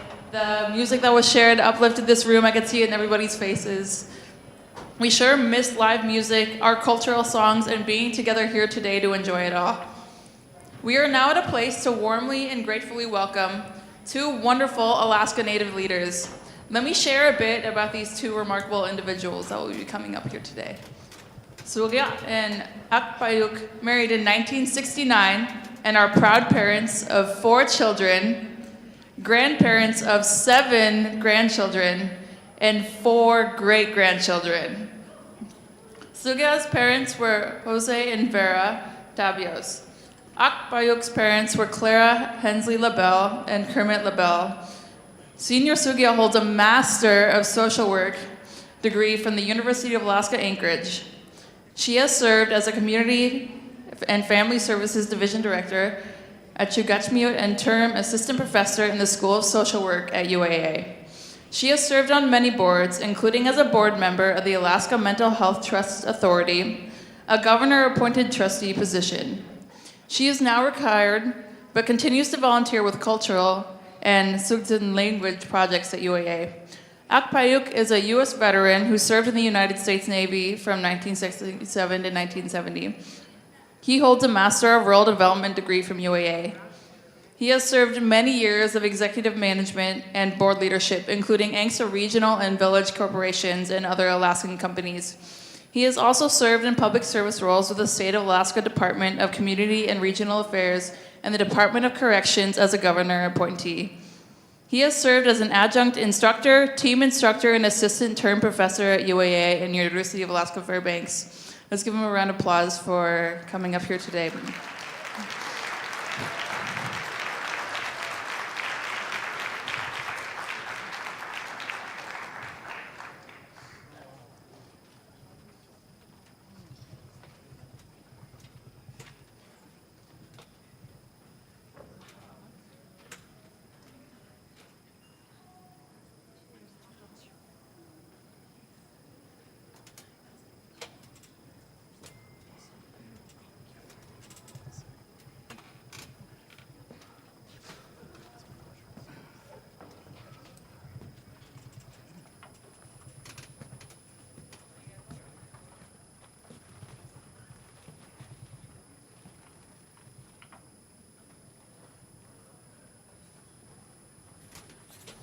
Thank you so much for speaking.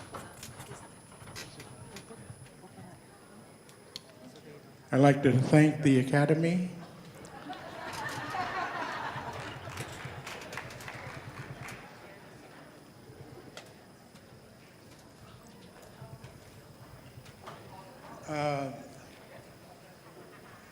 We did a coin toss and Susan won. She wanted to go first.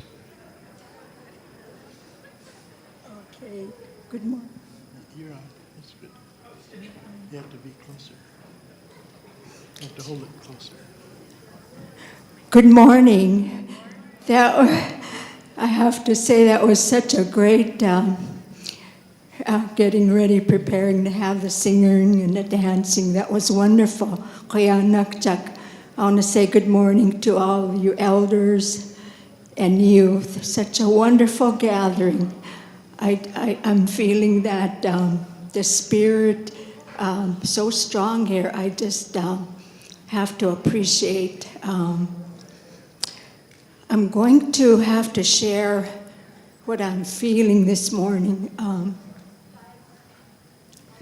It's been a rough few days. We learned yesterday a dear friend passed away of ours, and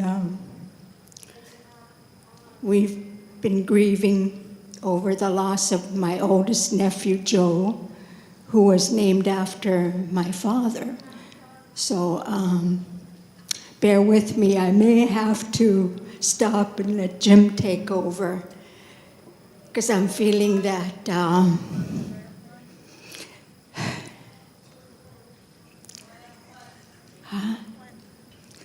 be okay. it's so nice to be around youth and elders. It's amazing how we reach that level of age, and just brings back a lot of memories being here in this room. I'm going to share a little bit about where I came from, because that's one thing my grandpa taught me and my brother, Durenti, that never forget where you came from. And it seems how interesting that we all share that. I'm going to share about my grandfather a little bit later, because he was the most precious person in my life, and my brothers, because I was born in the village of Port Graham to my mom, who was Sukpiak, and my dad came from the Philippines. So he had immigrated through California. And later, I'm Sukpiak, Filipina, and Dene, Athabascan. I didn't know until much later that my grandpa, was Athabascan, who came from the old Iliamna area. And we had always thought he was Sukpiak because he could speak the Sukpiak language, thankfully, because I spent most of my growing up days with him and speaking Sukpiak. Because my mother died when I was a toddler from TB, I was pretty much, my brother and I were raised by my grandpa, my dad, and my aunts and uncles around me. So we were so glad and fortunate we had extended family around us. And I'll talk more about extended family in a little bit. I came to realize how precious elders are from my grandpa. I am who I am today because of him. He was one wonderful, kind, caring, loving person I think I have ever known. He loved children. He had a way to spend time with families and children in his home. He always had a warm, welcoming home. And when I pretty much spent time every day with him, having tea with him, he would, one of my best memories of him is he would put hot tea in a saucer for me and him to drink. That was real special. But later, I may jump around. By the time I was 14, 15, I had to leave to go away to boarding school, and he really struggled with that. And that was the last time I saw him.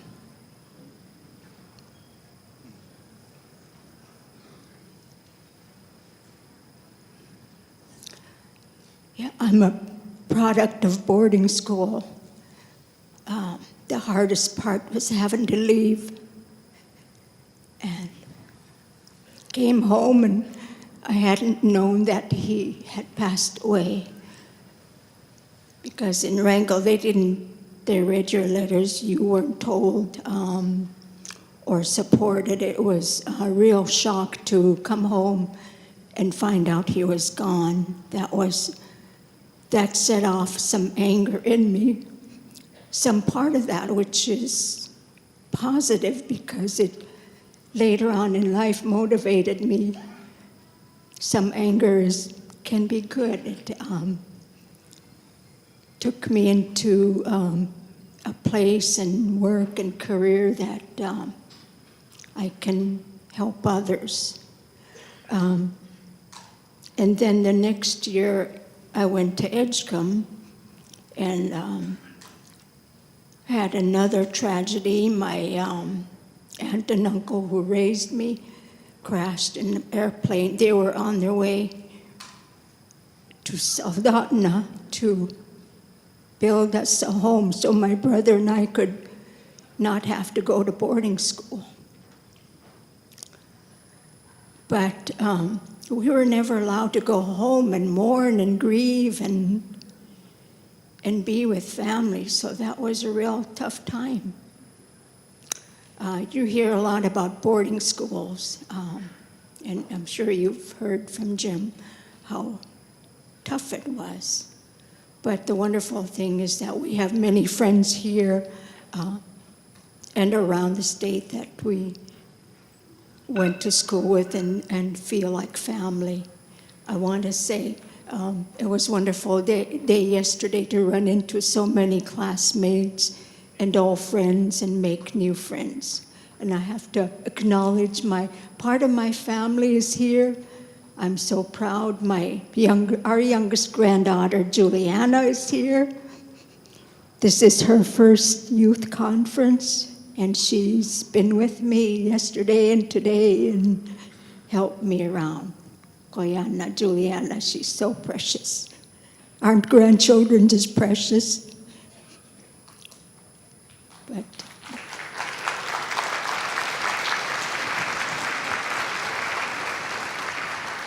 I want to say to the young people, treasure your elders, spend time with them, visit with them, learn and share. I have to say, even being in the city, it's real difficult to spend quality time. It's a much different life from growing up in the village. But I'm so proud and happy. My granddaughter, Juliana, wants to learn the Sukstun language. And so thankful I was able to retain my language. There's so few of us Sukbek speakers left. So I'm waiting for a good time when she'll be wanting to learn more. But I'm going to jump to talk about share our journey. I have to tell you, it's difficult for me to talk about myself. It's not something I do commonly. It's very rare. I learned from my aunts and uncles, my uppa, we take care of others, we look after others. So it's, I'll share, there's so much, by the time you get to my age, how many journeys and what do I focus on? Well, you're probably wondering why and how I end up in social work. I started at Aleut League as a counselor trainee at the old ANS hospital. Some of you may remember that old hospital where I trained and became a counselor trainee. And then later years, I wanted to go to work at Charter North, working with teenagers. Well, I applied. My friend encouraged me to apply, and then I actually did and found out, well, you don't have your master's. So I had to put that aside and think about, well, if I want to go work here or there, I have to have a master's. And we didn't have a master's program up here. So a group of us got together and lobbied and advocated to create an MSW program at UAA. And so I was finally able to do that. And in my early years of working with families was the most rewarding for me at Cook Inlet Tribal Council. We had one wonderful program where we had family aides and home visitors who were older Native women. And we would visit and gather young moms and grandmas who were grandparents who were raising their grandchildren to come together. And the purpose of that was to create a sense of community, a sense of extended family. That was my most rewarding, to be there with them, to support them and love them. But that's one of the many experiences of being in the workplace. And one of the reasons I chose social work is that I found that the values that are inherent in our native values were lined up with social work, and that's one of the main reasons I chose. So that takes me to, after CITC, I have many memories of families who are grandparents today. The children have their own families that we served, and that was the most, to watch them grow was just the most rewarding experience. And then helping reunite families whose children had been adopted away and came back, or children whose parents whose children were in state custody. We really worked hard to reunite them and support their families and keep them strengthened and help in strengthening them. Sorry, my voice is, I'm going to stop here and hand it over to my wonderful partner here. It's been a tough few days, so my voice, I'm almost losing it.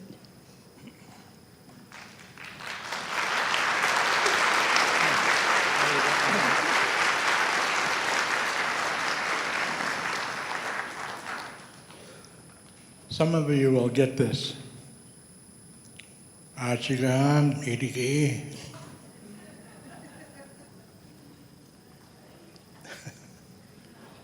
Good morning. My name is Akbayuk. I was named after a great uncle who had passed away from Kassaview, Norvik area. And I didn't pay much attention to that name because I was such a little troublemaker that I thought my name was Aniona, which means quit bothering me.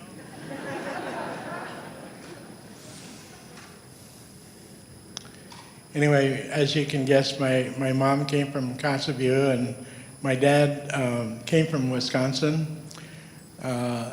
He was French and Irish, that's why I got the last name LaBelle.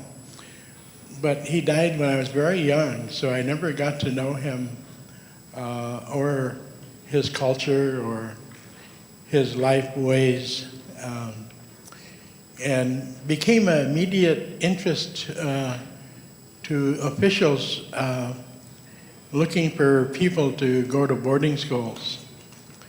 And so it didn't help that my mother was a severe alcoholic because they found a reason to force her to make a decision. And the decision was give up Kermit and me to adoption or send us to boarding school. And my mother made that tearful choice of sending us away. And so in 1955, we were sent to Wrangell Institute, where we both were from 1955 to 1961. One of the most, I think, notorious boarding schools in Alaska. Of course, later I went on to Mount Edgecombe. But I want to say that my early experiences of boarding school was what caused me to start doing a self-dive into my own self. Why did I carry all this anger? Why did I try to be such a workaholic? And all of those things were it was just to get away from the thoughts and the emotions and the memories of those times when I was in boarding school. Even to a point where I started to become, I don't know if I was alcoholic, but I was certainly going down that path. And I almost lost my family because of this, my own behavior. And if it wasn't for Susan and the villages of Port Graham and Nunwaluk, I don't know where I'd be today. And I so want to thank the elders in Port Graham and Nunwaluk for maybe sensing what a lost person I was as a young man with a family. And I spent the next 20 or 30 years learning all those things about what it is to be a Native person, what it's like to be a real person. I didn't get that when I was in boarding school. I was so institutionalized. I thought the sun rose and set on the BIA. In fact, when I proposed to Susan in in February or March of 1969, I want you to know this is my marriage proposal to Susan. As I got down on one knee, I said, "What do you think the BIA would say if we got married?"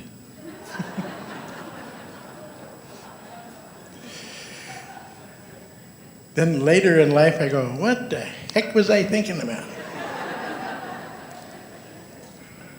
Why would I include the VIA in my marriage proposal? But that gives you an idea of how institutionalized I was. I was sent there at the age of 8 years old. My brother Kermit was 6. But I also saw so many children as young as 5 years old. And many of these children could not speak their language, or could not speak English, could only speak their language. And because my brother and I we think we were bilingual, we could speak a little Inupiaq but English as well. So we totally shut down the Inupiaq side because we didn't want to get punished like we saw so many, like I witnessed so many other young children get punished in all the 6 years that I was there. So it was a strange feeling because not only did I experience the same kinds of trauma that a lot of other children experience, but they had the extra burden of being punished because they could not speak English. And I saw that in their faces over all of these years. One of the things that was a really interesting encounter, some years ago I ran into a boarding school friend from Wrangell. We hadn't seen each other in over 50 years.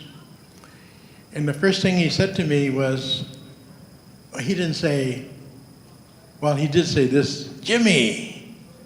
Everyone knew me as Jimmy. But I walked over to him and I thought we were going to have an exchange of names and what's going on, but he leaned over conspiratorially and said, do you remember the strap line? Do you remember the strap line?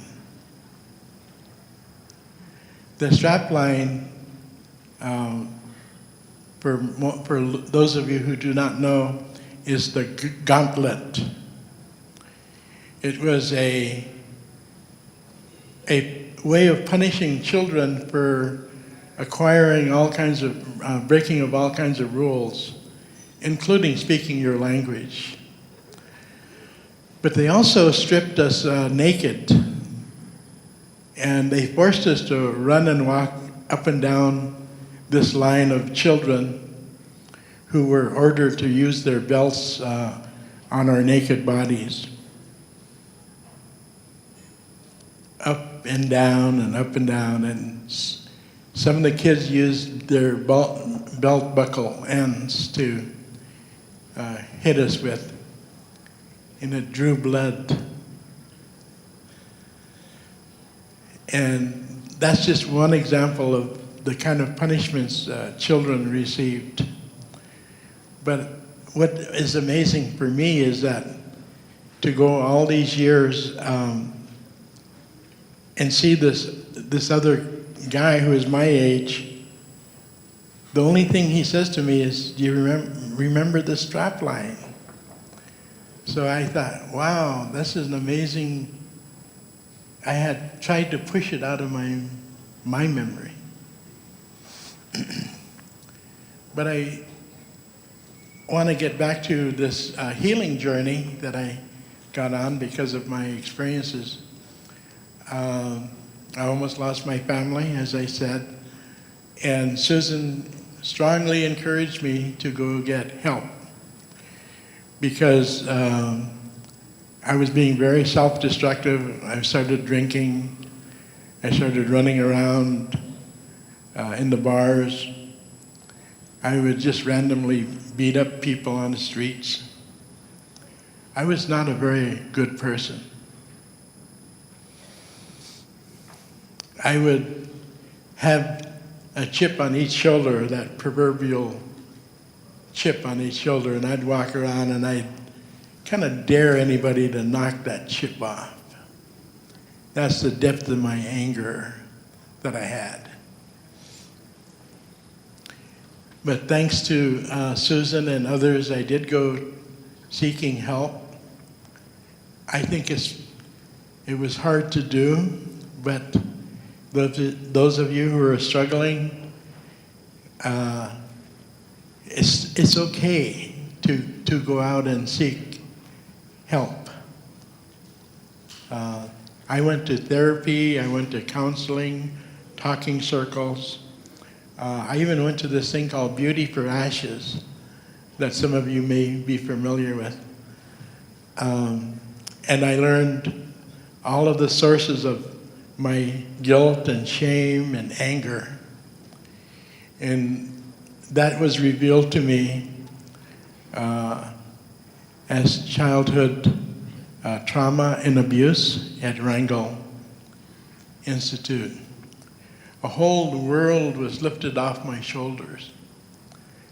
I just felt such a world of relief. And then so much so, I want to pay it forward. So I got involved with all these things about speaking at events and forums and panels about the boarding school era and how much we, not just me, but all of us and your descendants of many of these boarding school parents and grandparents, and there are some things that I think we all need to heal from.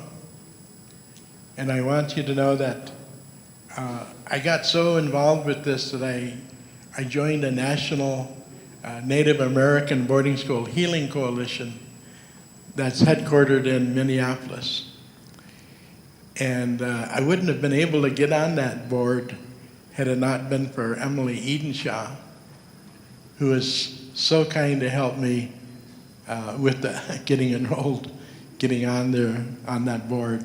So I'm very grateful to Emily. But 5 years later, I'm now the first vice president of what we call NABS today.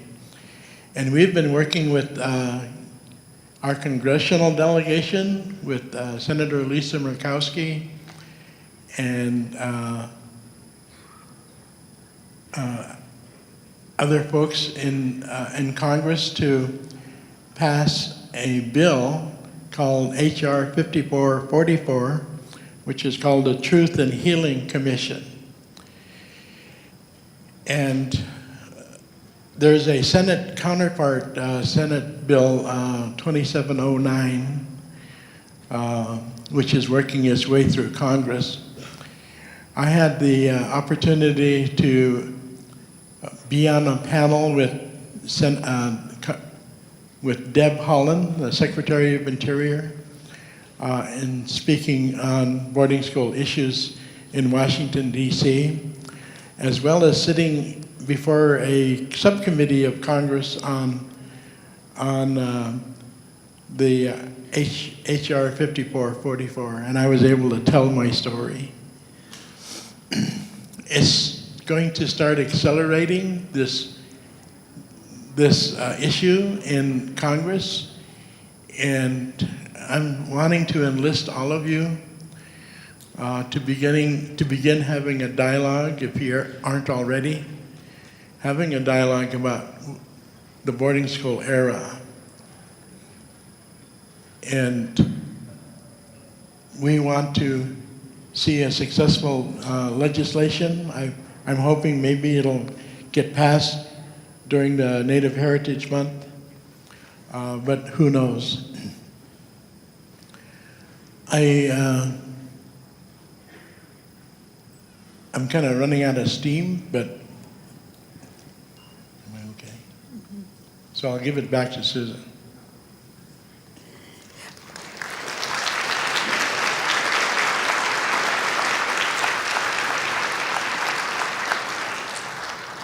Kuyanakchak for letting us address you and having the time with you. I feel so much better. I started out kind of nervous because I've never shared my boarding school experience. It was just too painful.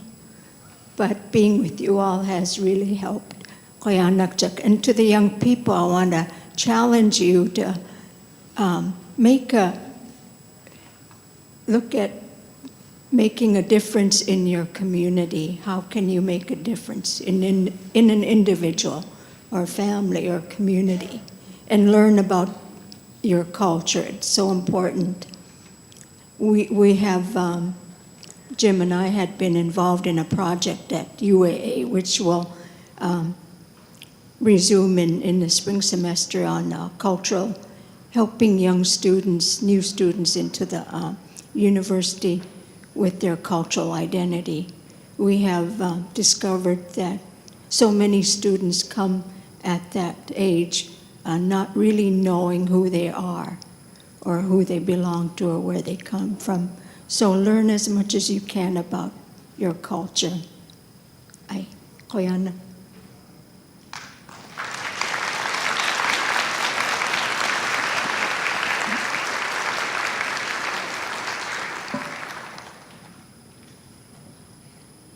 There's so many people in the audience that I got to visit briefly with the last couple of days. And it makes my heart glad to see them again, like the Reverend Anna Frank, who was nice to see her. She was one of the first ones, and quite a few years ago, that tried to get some understanding of people from the village of Mento, who many of them were also Wrangell students. And I was fortunate enough to join them in the first pilgrimage, if you will, to Wrangell in 2004, where we started trying to exorcise the ghosts of our experiences. And it was the Reverend Anna Frank and the Episcopal Diocese up in Fairbanks that really helped us so much with this beginning. And I just had a chance to visit with Angeline Newland from Norvik, and she remembered me as a little guy in Norvik. Most likely being mischief, right? And I see my friend Bob Sam, who I've been working with on boarding school issues, but also in trying to get our children home from across America. We have Alaska Native children still in Carlisle, buried in the cemetery there. We have children buried at Chilocco and Chemawa. They need to come home.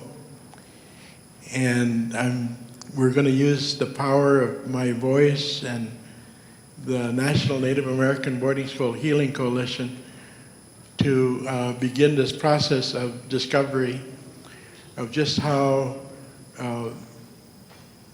American Indians and Alaska Natives were treated during this boarding school era, and how we were forced into forced assimilation and forced acculturation, and all hoping that this all leads to some sort of responsibility, but also for healing. And with that, I'll thank you very much.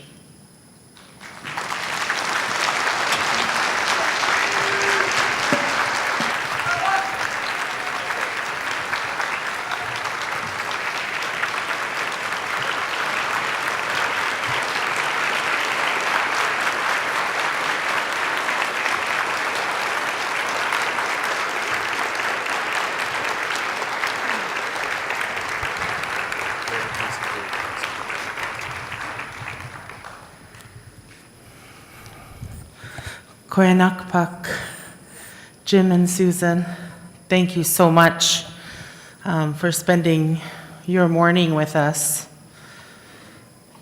We have a few gifts we want to present you. As they're getting these gifts, they're really just tokens of our appreciation. Doesn't it take a lot of courage to bare your heart like that?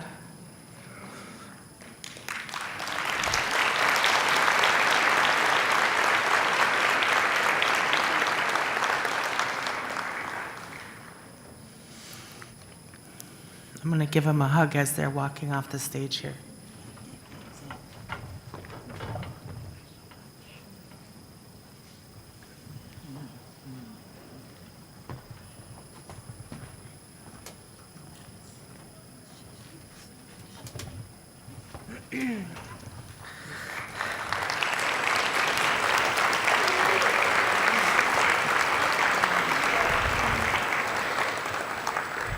I just really want to thank them so much for sharing their truth, the experience that they lived, the experience that too many of our relatives and many of those of you who are in this room have gone through.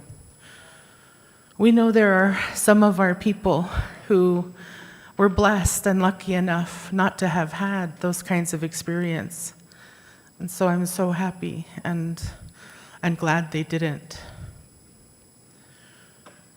But for those who did, we want to wrap our hearts around each and every one of you. Because as Jim just displayed in his story, he shared with us the journey that he has been on from a child to an elder in order to work through a healing process.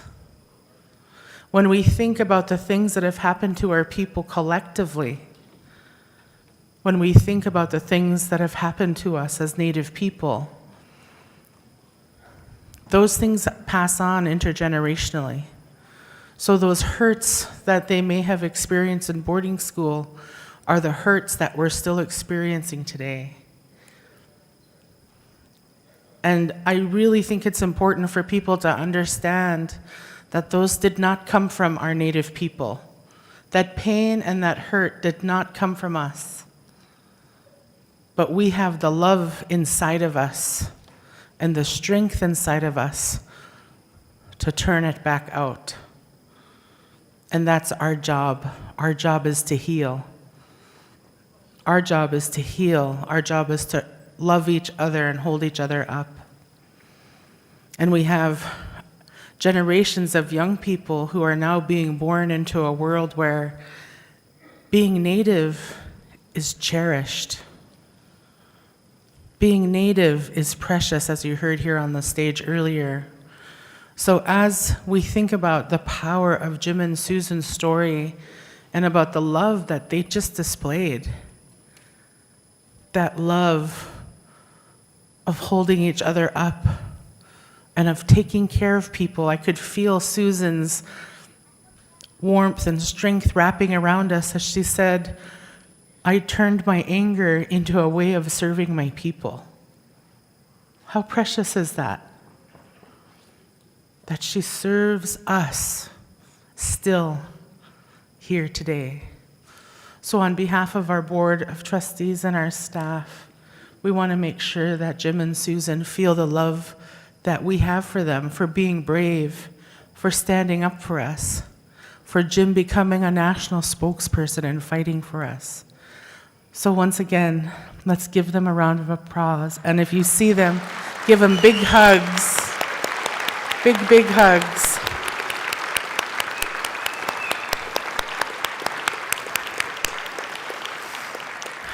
Sometimes some things come up where we're processing a lot of emotion, right? Like we just experienced. We do have our Native healers in this room over here. If you want to go and visit with them, they're providing all kinds of beautiful support and services. And then in the room over here, we have folks from behavioral health, from ANTHC. And let's follow Jim's advice. Get the help that is out there. Talk to somebody. Don't carry this around. Reach out and talk to someone. If it's not someone close to you, go and find somebody who's trained. Okay? Will you do that? Will you reach out if you're starting to feel lonely and isolated and need some support? Yeah? Will you you'll do that?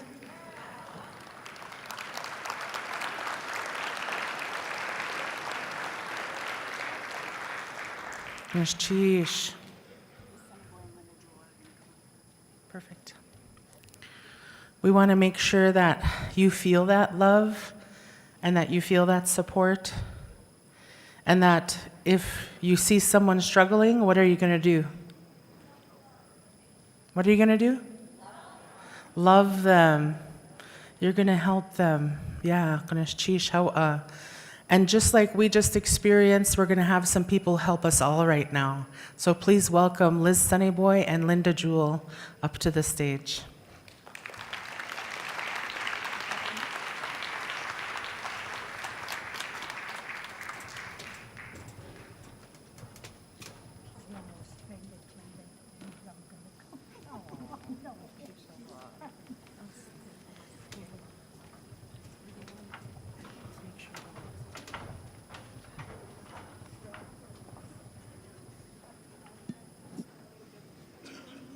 The mic, or you want to stand at a mic?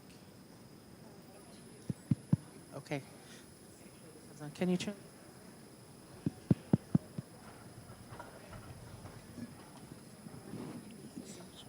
Is this one working yet?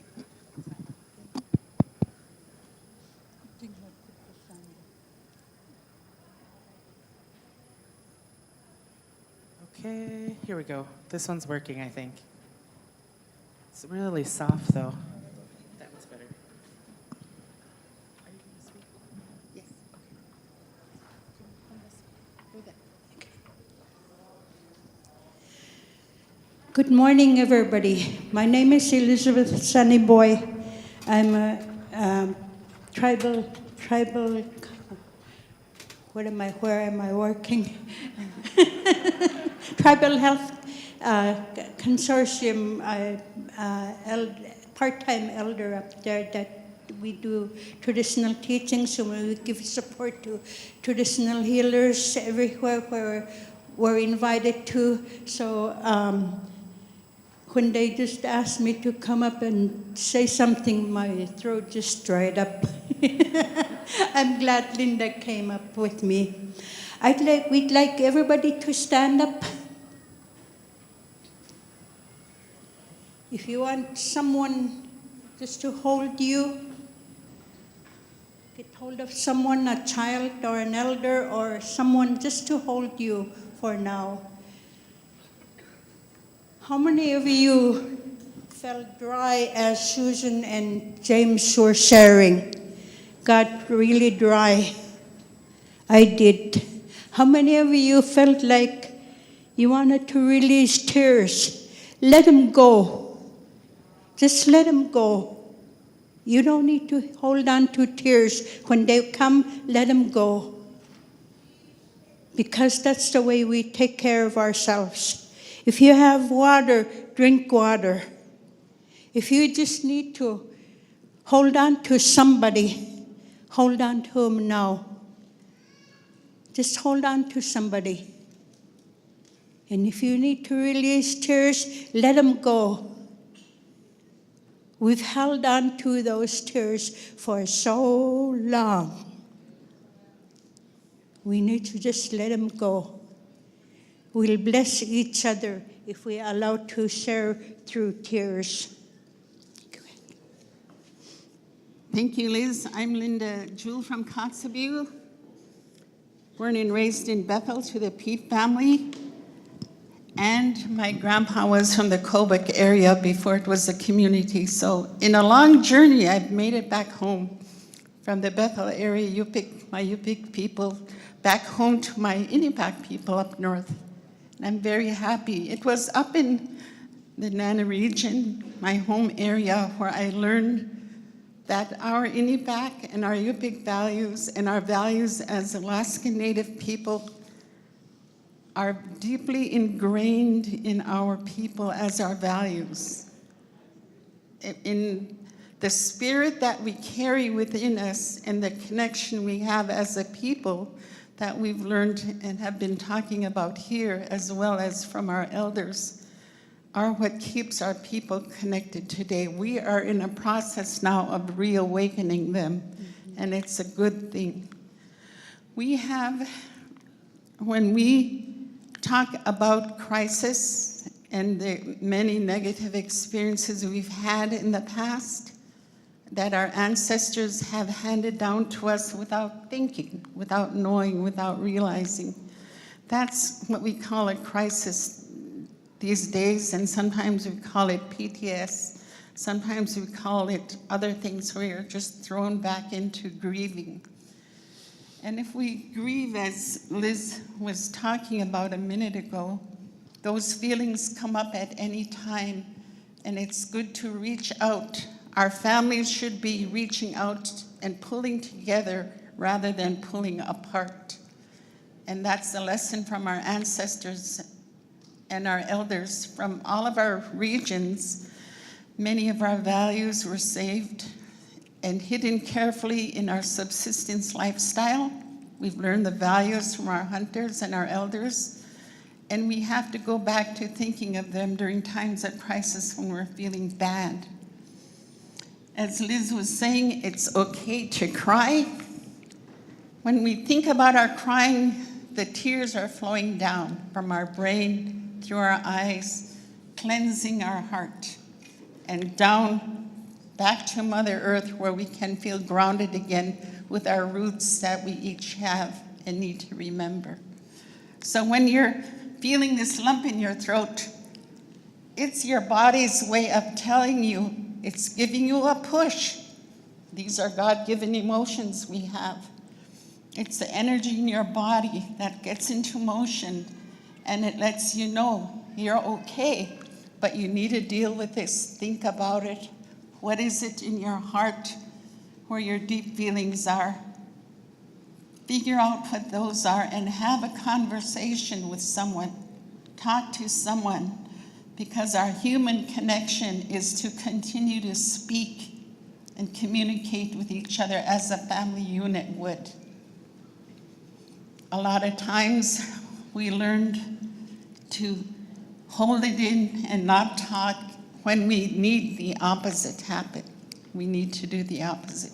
So think of the right thing to do, and at this time, it's to everybody take a deep breath when you put your arms up.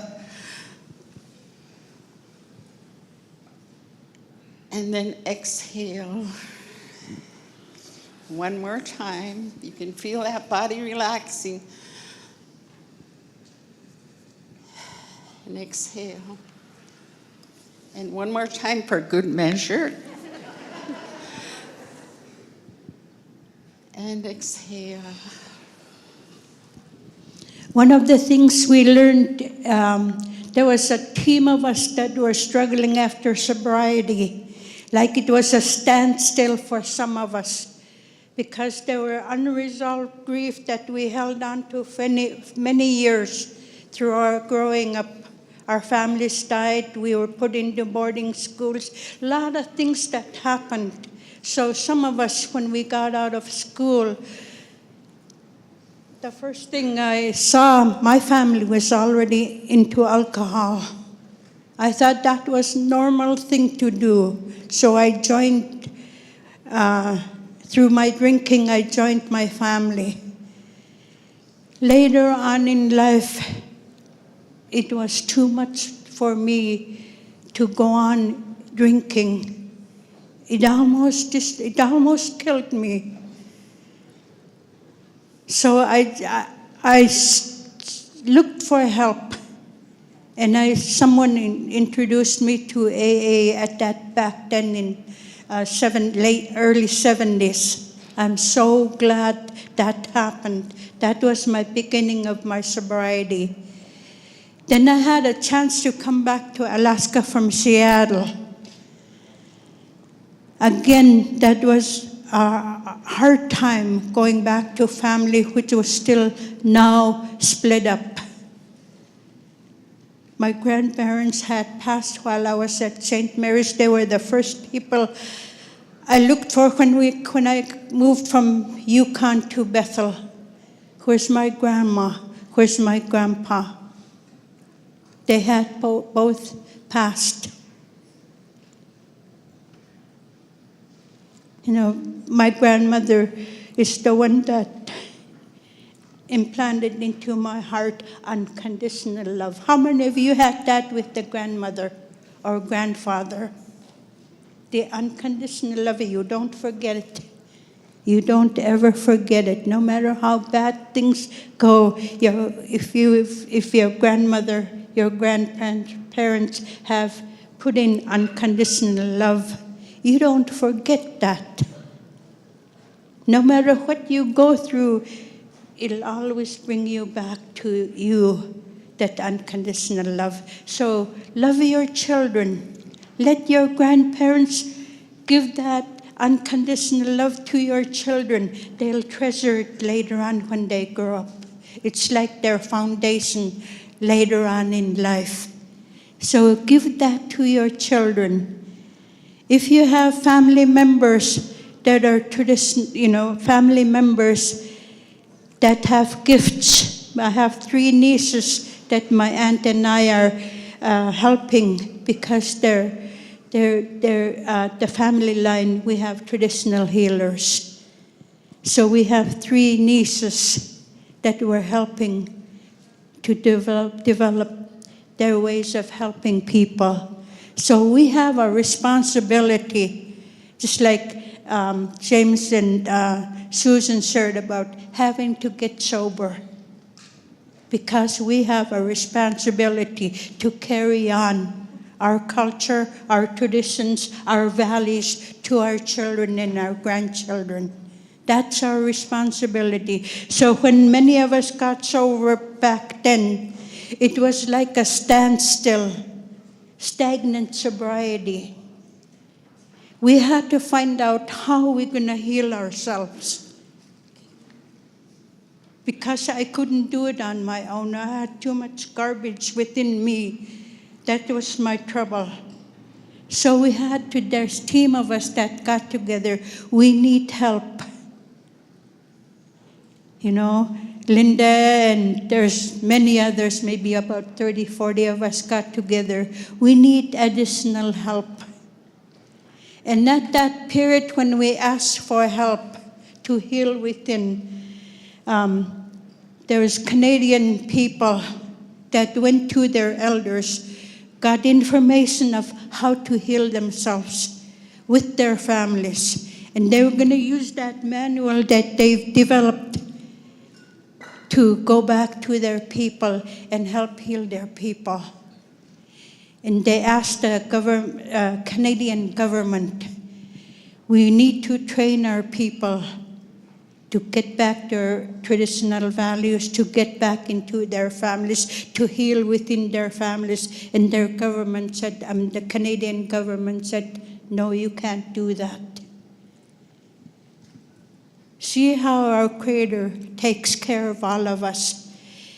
That manual that they developed when we asked for help was the right time. They were going to search for people to use that manual in the spirit of the family system training. That was our answer. You know, we were sober. For me, if this is sobriety, I don't want it. I don't like it. And then from that team of Canadians that came over, they brought that manual in the spirit of the family. That was the best gift that they ever gave us. And many of us went through that training, and we even put it into UAF training, Rural Human Service training, because that helped us to heal within, with all the things we went through life. Separation of family, separation from our grandparents, separation from our people in the communities, loss of our language. For many of us that have thought that we lost our language, it's just was buried deep within. One of the ways I helped myself, I was in Seattle for 10 years. I got myself into the language bank in the hospitals. So people from here that went to Seattle needing translating, they called on me. And I'm so glad I did that because it brought back my language, Yupik language.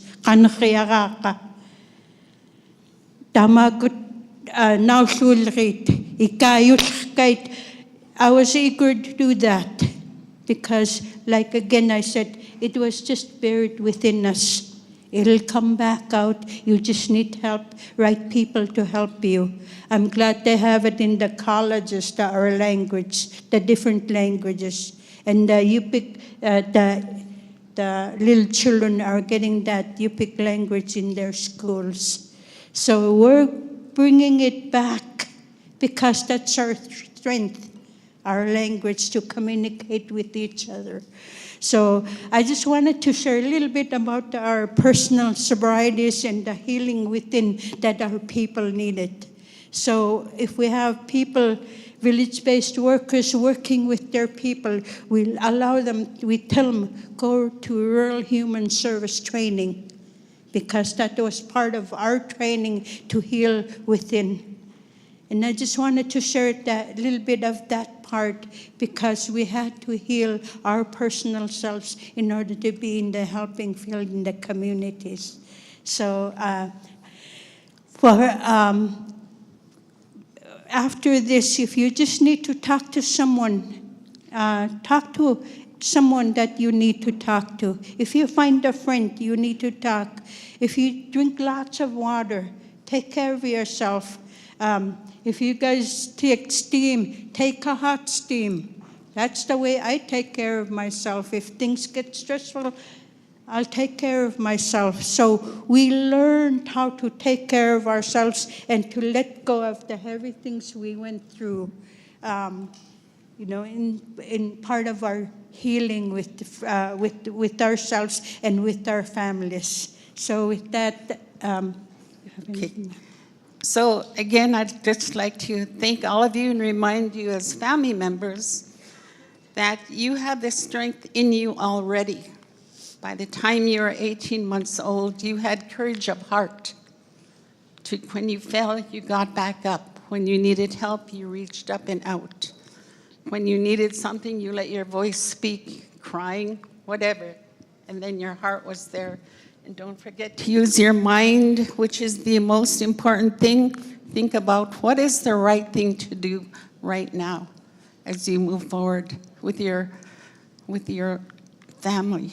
And remember to breathe. When you need time to breathe, it clears your mind so that you can think better. So thank you very much. Okay, thank you.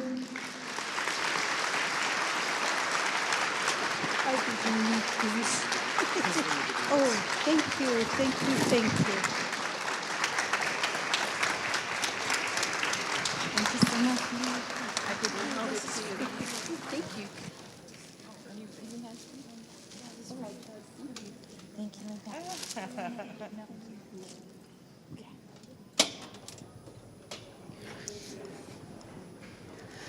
Okay. We are getting ready to head into regional breakouts, but as you are heading to your places, we did want you to consider some of the things that, the wisdom from our elders that was just passed on through the last 4 folks who spoke. Linda was talking about how our culture we hid in our subsistence way of life, and how our culture heals. And so we want you to be thinking about how our culture helps us heal and be strong, but also want you to think about how do we stay connected to our culture, community, and native ways of being? How do we use that as a beacon to come back to when things are hard? Thank you. Welcome back. We're here at the Denina Center for Elders and Youth Conference, and I'm here with Gloria Wolf. We just got through a very, very touching keynote, and then we had some cultural.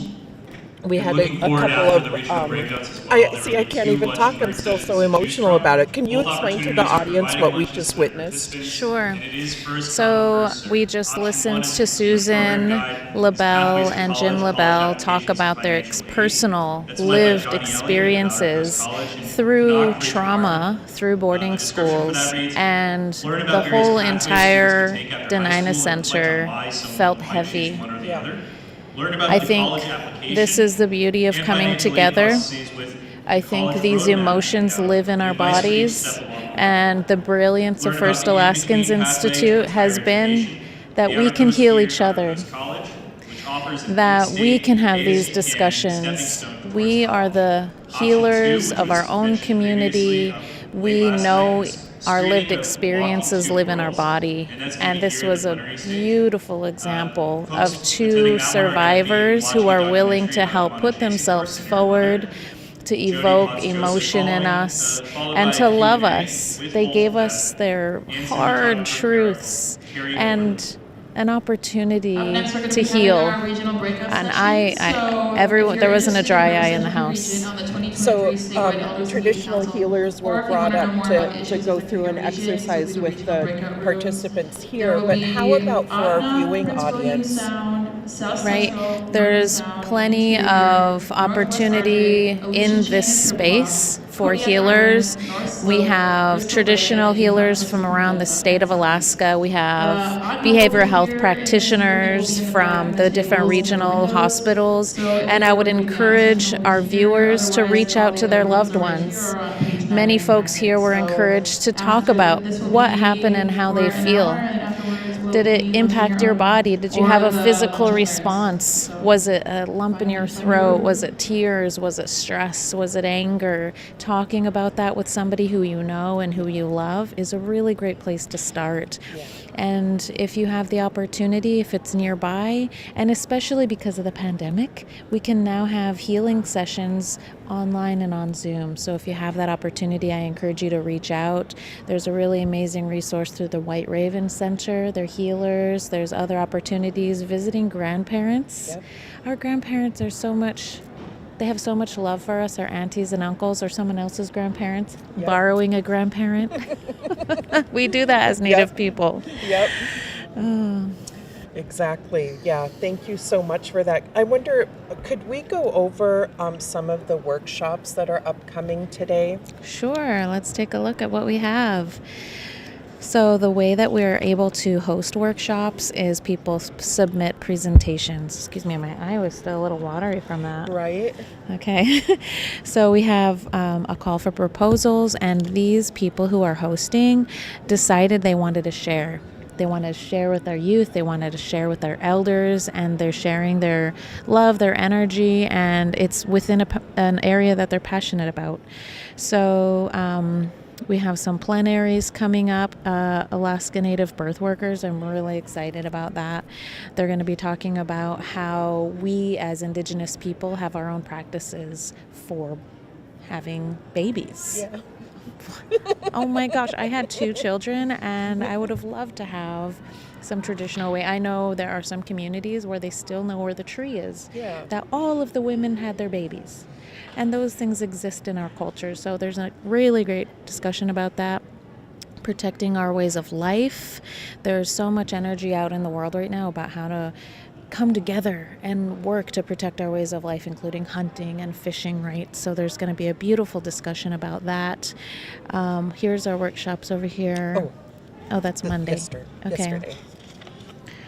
So we have some fish cutting and pickling. This is a favorite. It's happened for a couple years, and who would think that in a place like the Denina Center, we're going to have an opportunity to cut filleted fish. They're already filleted, but people are going to be able to use knives and cut them. We have such a unique collection of people at Elders and Youth. I remember when I came as a young person, I came as a participant in junior high, and I remember getting on the elevator in like the Marriott, I think. And we were getting on, and there was this other young person, and he was standing against the back of the elevator, really stressed out. And I was like, "Are you okay?" And he said, "It's the first time I've ever been in an elevator in my life." Aww. Right? He had never been out of the village. Mm-hmm. It's the first time he had ever been in Anchorage. And then we have the other side of it is we have people who are living in Anchorage and they've never been to their village. Yeah. Right? And so we have everybody in between that collection. So to have these opportunities like fish cutting and pickling and bringing all of the Indigenous people from all walks of life, youth and elders together to prepare food. That is what we do at our core. So it's going to be really a good opportunity with Melanie Brown.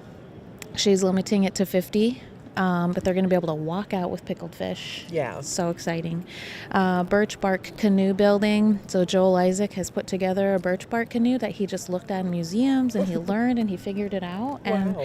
and now he is teaching about his process. There's going to be Unangach dance lessons, an opportunity for those who are Unangach or not Unangach to learn to dance. Della Cheney will be weaving again. I was in that session yesterday for a little bit. My husband was in there helping them to weave. There's also a 50-person limit, so hopefully people can finish their baskets today. Sylvia Lang will be doing painting. I'm really excited to see what they're able to paint. Yeah. It's going to be a really good opportunity. They're limiting that to 12. Bringing new life to Alaska's Indigenous language, a sharing session. So this is an opportunity for people to come in and talk about how sharing their languages. This is sort of like share about it. Each person is coming in to share language, music videos with George Hawley. If anybody knows George Hawley, he is very animated. He is brilliant. He's got a lot of energy and excitement, and he's created some music videos he wants to share with people. We will have food sovereignty with Alaska Native communities, storytelling with clay. So this is a really great workshop with Ilisagvik College. So it's a way for them to learn about what life is like at college. Good. And they get to interact and have clay. I have to tell you, that's from 2 to 3:30. 1, 2, 3, 4, 5, 6, 7, 8. 8 different options in one workshop. Right. It's amazing. Yeah. And the next workshop from 3:45 to 5:15. Yeah. So instead of going one by one, I'll pick out a couple that that are really ones that I have talked to them about. Let me see. Oh, there's a really good one about healing ourselves. We've timed this intentionally. So this is the White Raven Center that I was talking about. Have brought in staff. There's a lot of healers in this space from all walks of life. So we have some religious healers. We have some cultural healers. These are one of the folks that bring together culture and religion and a lot of different things. And they're just going to be talking about what it means to heal ourselves. These are Indigenous people who have decided to heal themselves, and they decided that they want to help our Indigenous communities heal also. So it's really a workshop about what does it mean to heal ourselves for anybody who might be curious. They've always wanted to, but it's like a step in the right direction. I'm not quite sure I want to get a counselor or anything, those words, but I want to sit in a session where people talk about it. Yeah. So that's what the Healing Ourselves workshop will be about today. So it's a really good time of day for it. Yeah, maybe I'll sit in on that one. Yeah. And don't ever be too proud to go to counselors. That's Honestly. that's something that, especially at UPIX, it's not something that we always talk about, but we should be. And Right. it's not you don't have to live down that. Right. It's you're helping yourself and you're helping your Yes. family by extension. I agree, and so on my journey, I see I see the White Raven Center folks, and what I've learned is that our Indigenous cultures had healers built into the system of who we are at our core, at our roots. We heal ourselves. That's what we do. And some of the fabric of that foundation has been altered and changed. And so we as individuals, unfortunately, have to find our way back to that. But as you heal yourself, it really becomes clear where the healing, we have ceremonies, we have hunting and fishing, we're on the land, we pray, we invite healing just by dancing. Do you go into the water to cleanse? Would you mind talking a little bit about that? Sure. So it's called in Tlingit down in Southeast, it's called Dashuch, going and healing. I have done it. It's just an opportunity to go into the water every single day and find time for yourself. It's an opportunity to find time to connect with your relations. So the water, when we're born, we're in our mom's womb surrounded by water. Yeah. Her water breaks and then we're born. Yeah. Everything about our life is water. And so when we're connected in the water and we stand in the water and we give an opportunity for ourselves to be so connected with this life force of water, you become stronger mentally, physically, and spiritually. And so I really encourage people to try it, even for a short time. Maybe it's not for you, but I do know that people who have had ongoing ailments have felt some relief, some strength by just going in the water. We were talking about TikTok, and we see a lot of people going into the water. Is it called cleansing, or what is it called? Like just a dip? Yeah, some people call it a dip. Yeah. And there's so many questions that are asked from all over, like, why do you do it? And everyone's so positively interested. Right. So I wanted to make sure. It seems like it's become like a trend, and it's another one of those things that are a trend that, where does it come from? Indigenous roots. Yep. Right? Oh, this is something that we've been doing, and so I'm really excited to see that it's become a trend. It is healthy. It's amazing. One down in Tlingit, it was a daily practice, especially for young men, to learn to become stronger physically. Yeah. So in these harsh climates, we have to find ways to mentally, physically strengthen ourselves, so that if you should find yourself in a situation or you're in the water, you have to be okay. You have to be prepared. You have to be prepared. So we're always thinking ahead, and so it's just beautiful. I just want to add,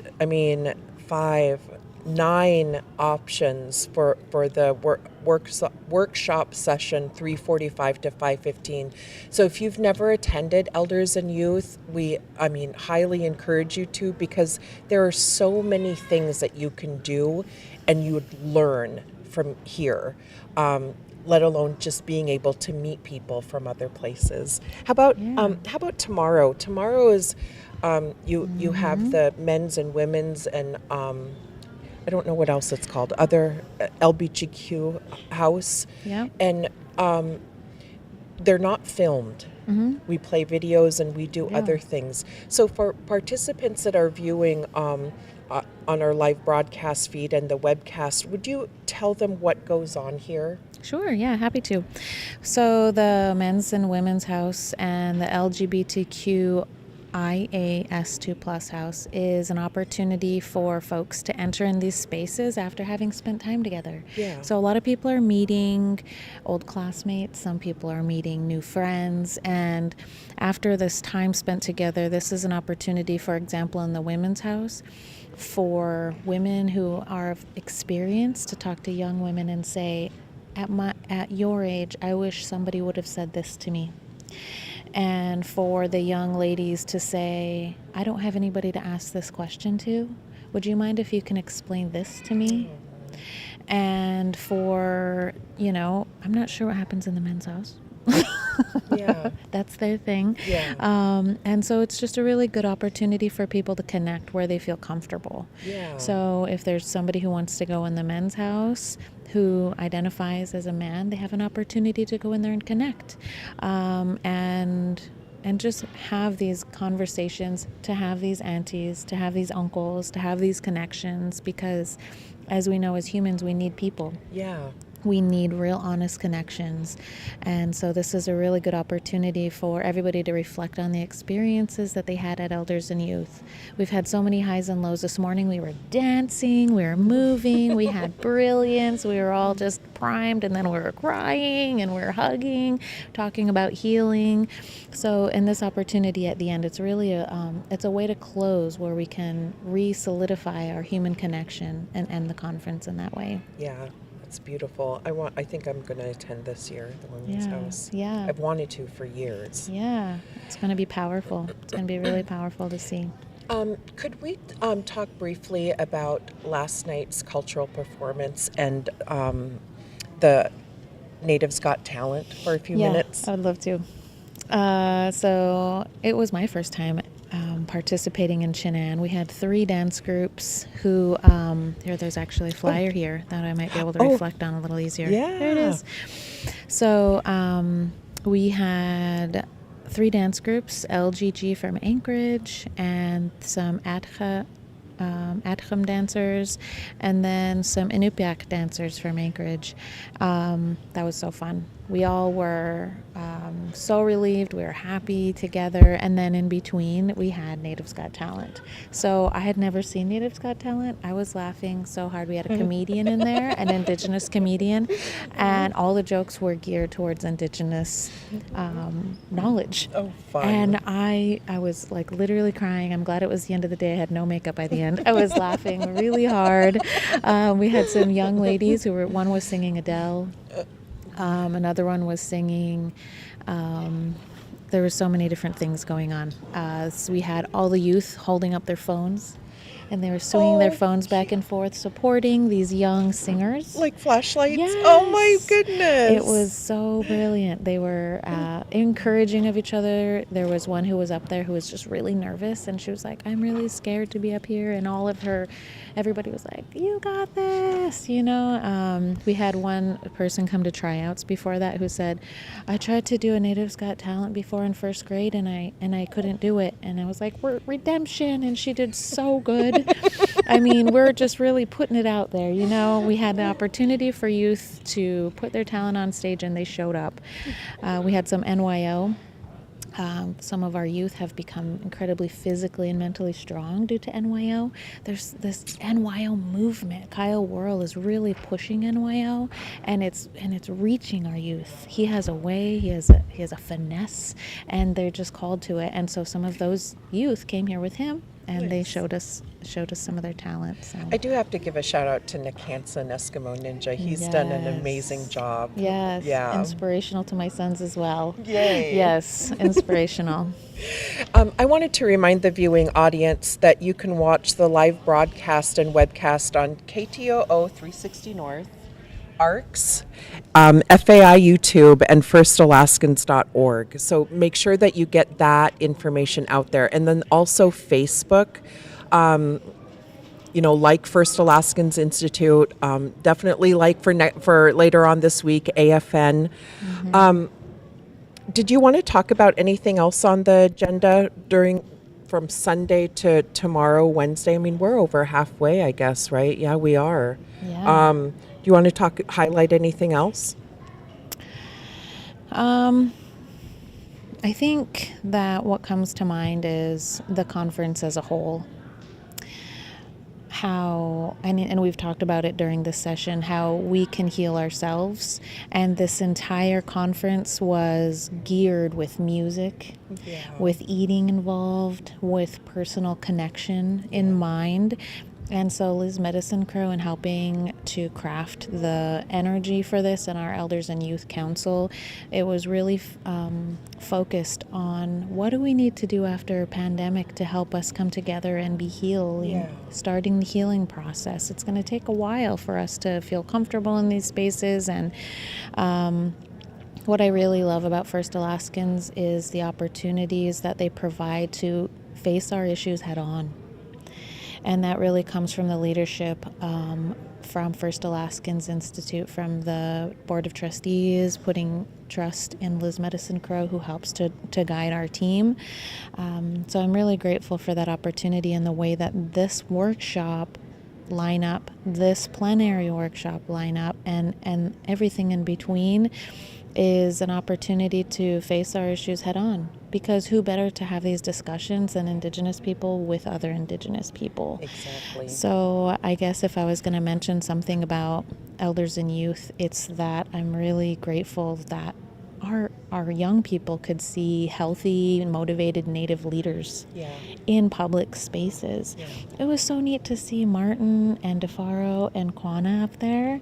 Last night, actually, at Shanann, one of the young ladies said, I didn't want to do Natives Got Talent, but DeFaro and Martin were telling me, and Kwana was saying that if I want to do something, I just need to try it, and that I can do it.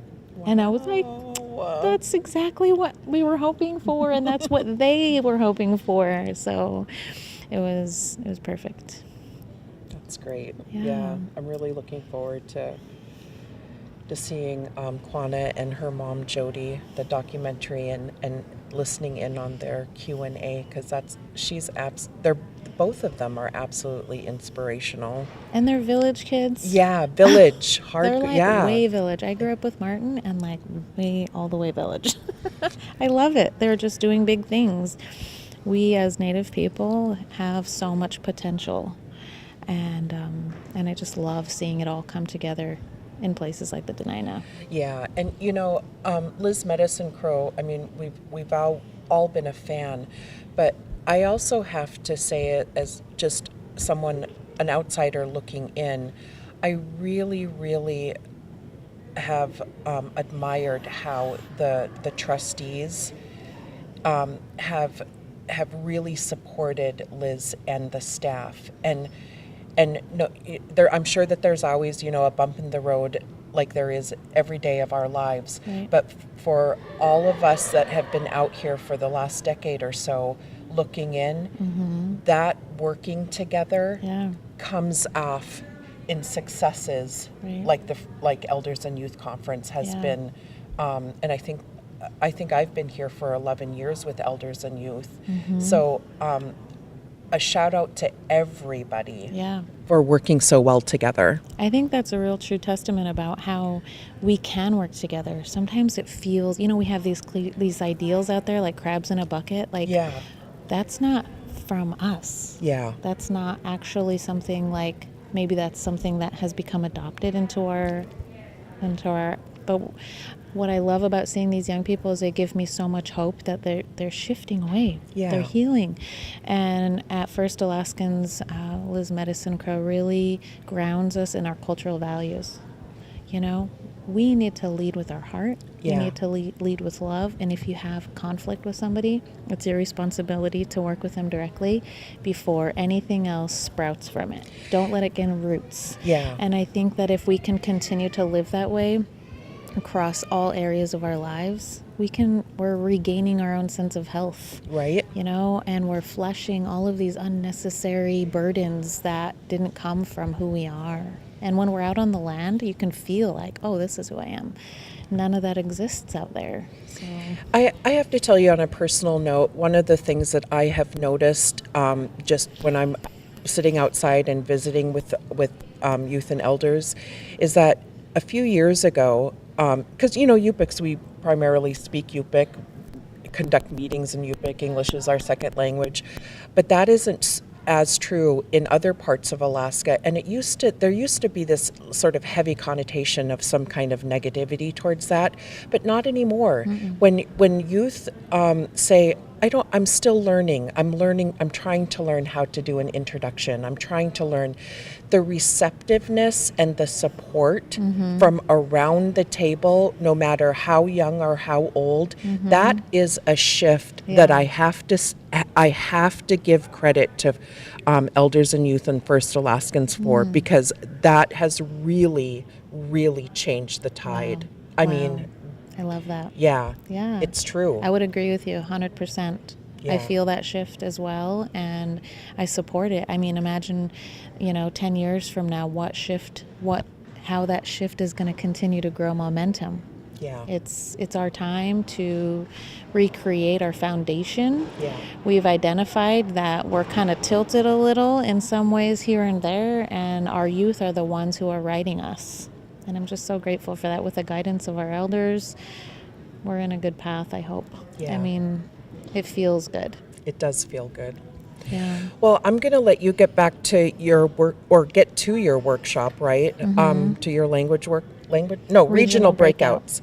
And then we're going to go watch Christiana Edwards, who's the youth keynote speaker yesterday on Monday, and before we go to our lunchtime special where, can you pronounce her name again for me? Kawana? Kawana, yeah. Kawana and her mom Chasing Jody Horse. will have a documentary and then a Q&A. So we're going to go to that video, and thank you very much. Please join us later.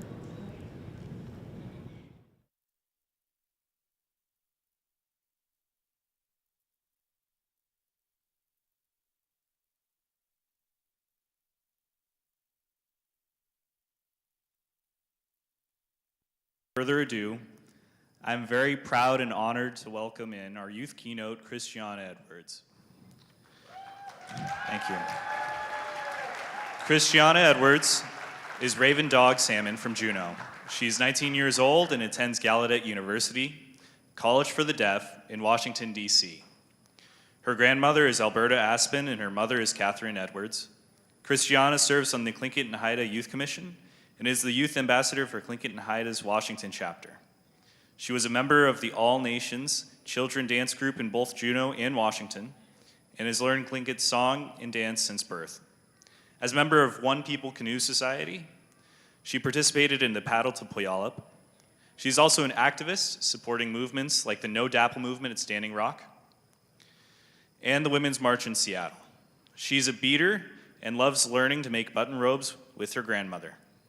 Recently, Christiana shared the national anthem in American Sign Language at the 2020 Elders and Youth Conference. Please join me in welcoming Christiana Edwards to the stage.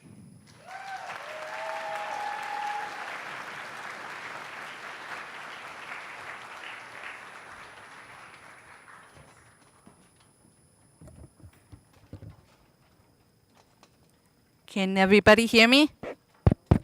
Okay. Can you hear me now? How is everybody doing? Okay. Gonna cheese. My name is Christiana Edwards. Yo hut du sauk, ye na hut is tea, le ne di I hut, and gung quan I hut. Alberta, yo hut du sauk act leak. Catherine Edwards, yo hut du sauk act kla. Hello, everybody. How are you today? I can't hear you. How are you? I can't hear you. No, really, I can't hear you. Let me turn on my hearing aids. There now, I can hear you. My name is Christiana Edwards. I am Tlingit Raven Dog Salmon from Angoon. I am Hardy Hearing. It's an honor to be here with you all, young leaders and beautiful elders and cherished.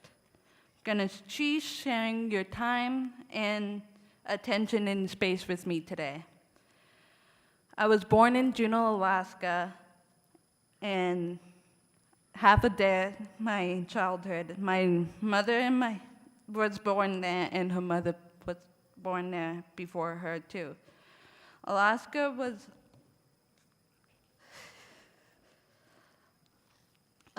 will be always my home in time. No matter where I go, it will be still my home. It's my foundation in place that built me into a person today am today. Without Alaska, I would not have my family, my education, or my sense of myself, my ancestor, my land. My people, history, and culture are the foundation my present and future are built upon. With this strong foundation, I know that I can test any comes on my way. I know this because the very fact of this day we are in this room proves that our people have always and will take care of our land. We come from one another. This year conference theme is relatives of ours. To me, that theme means everything is related to me or in relation in one another. I don't know about you guys, but sometimes being related to someone can feel a lot to you guys. You know those relatives drive you nuts, right? Like brothers or sisters who are stealing your clothes or making TikTok videos that messes up. Or when your mom or your dad or your grandma or your grandpa tells you to clean your room, but you're too tired to go to clean your room, or you just don't want to. Or that auntie always smushes your face, and when she sees you, and she also smells like old dry fish. But beyond dealing with our bossy parents and annoying siblings and crazy and uncles, being related also means that we can take care of one another. I remember during the beginning of the pandemic, everyone in my family was really scared about what could happen next. It was very scary knowing one of us could get sick. What will happen each day? Or who would get it and know how bad it would be. By taking care of one another the best way we knew how, we made it through. When one of us gets sick, our family took care of that person. We made sure we ate food that would nourish our bodies and gathered their health and made sure they made room for resting, and made sure they have fresh water, and made sure the windows are open to let out the sails, get stick air. We put one another first because we recognized that we needed each other to make it through that hard time.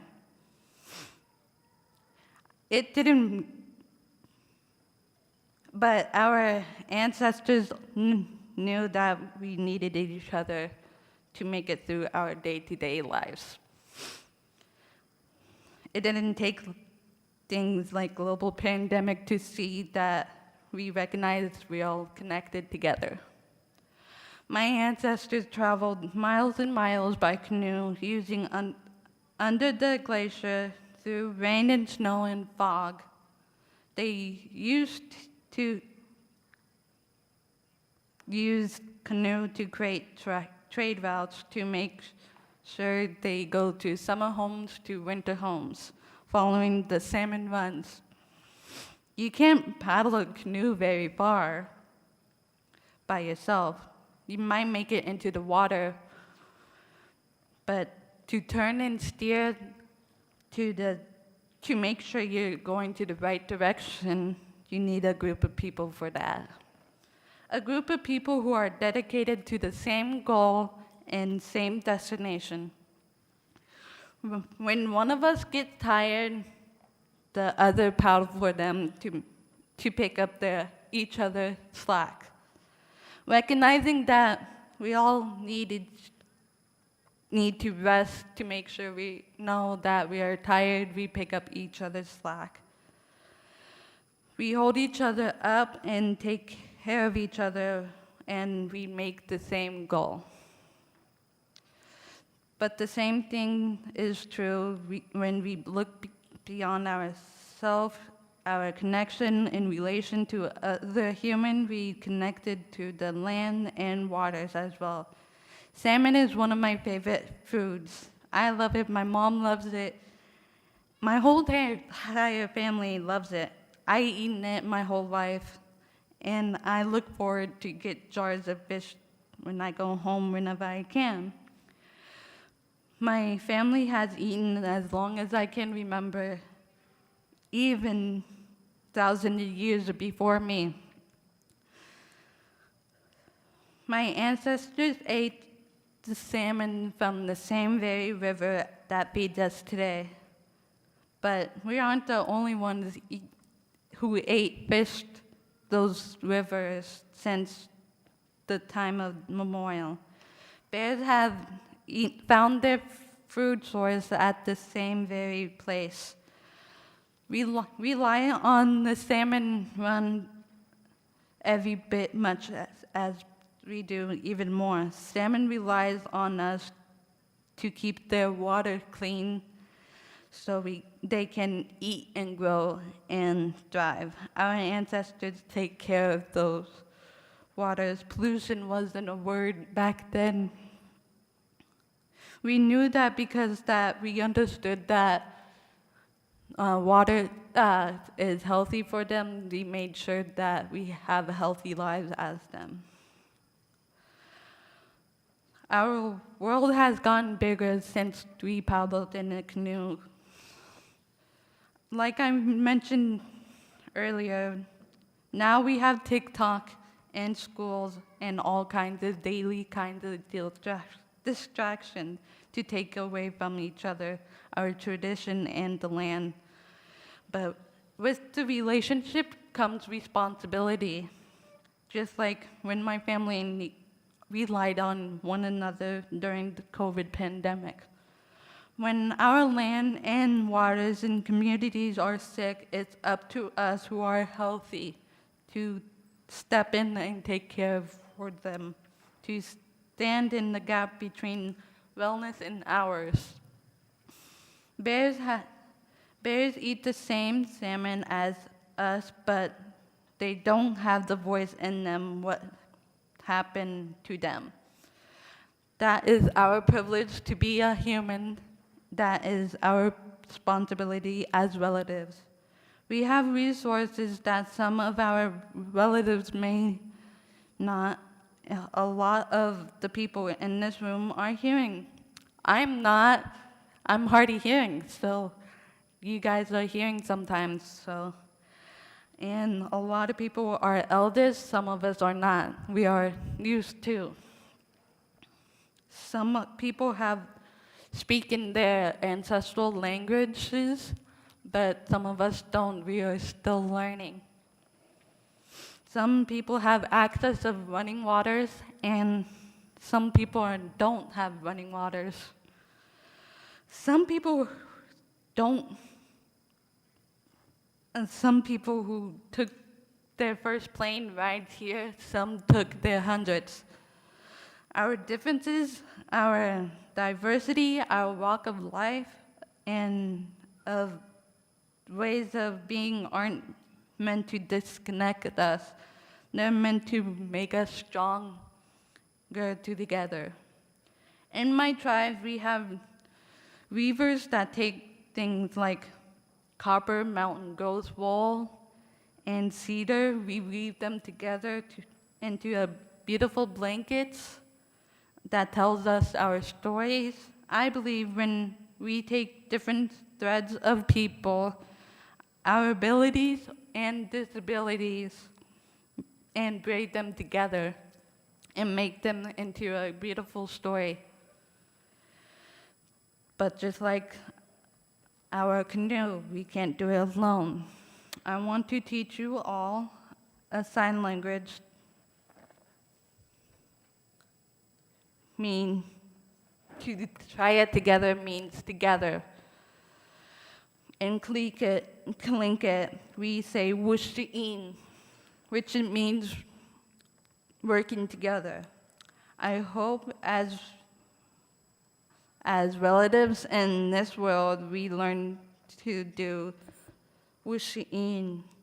We can save our land and water and take care of our story the way our ancestors did for our grandparents. We can fight through difficulties the way our grandparents did for us. We can't paddle these canoes alone. Will you paddle with me? Will you be my relative? I'll promise to be yours. Gonna cheese, thank you.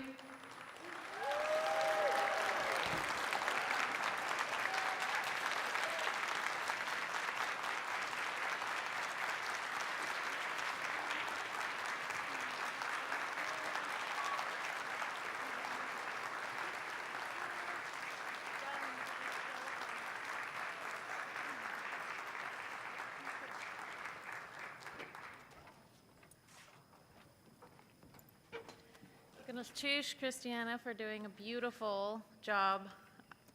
That was so fun to listen to about the aunties and the big squishing cheeks. I think that's me. We wanted at First Alaskans to present you a gift. These are some earrings for you. Girls can never have too many earrings.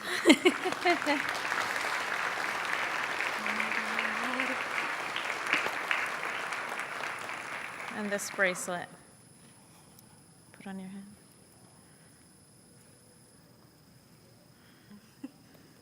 Wow. Cheese.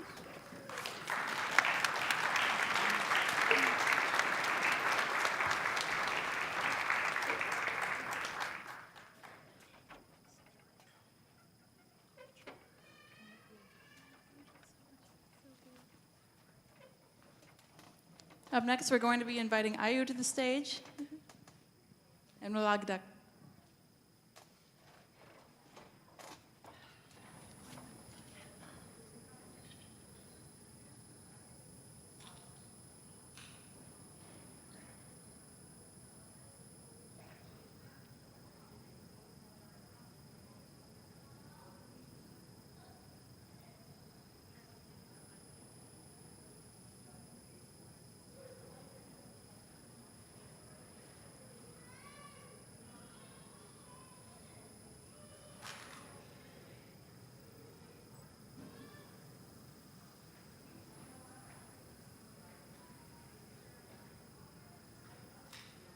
Our next group, they're prepared. They've been preparing for years, and they've been preparing under Mr. David Boxley. And before we go this route, we've got another announcement, and it looks like a little girl.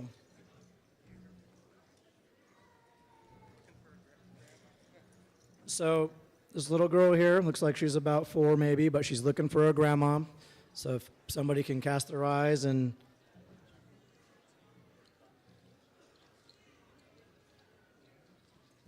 I believe she said Leandra. So Leandra's looking for her grandmother. She'll be here with Lee. Lee is pretty easy to find. And so thank you. Other business to take care of here. I did receive one more memorial donation. This one is for Bertina E. Brendable from Metlakatla, and that's from her sister and nephews, Emily, Jerry Jr., Charles, and Stephen Bennett. So thank you.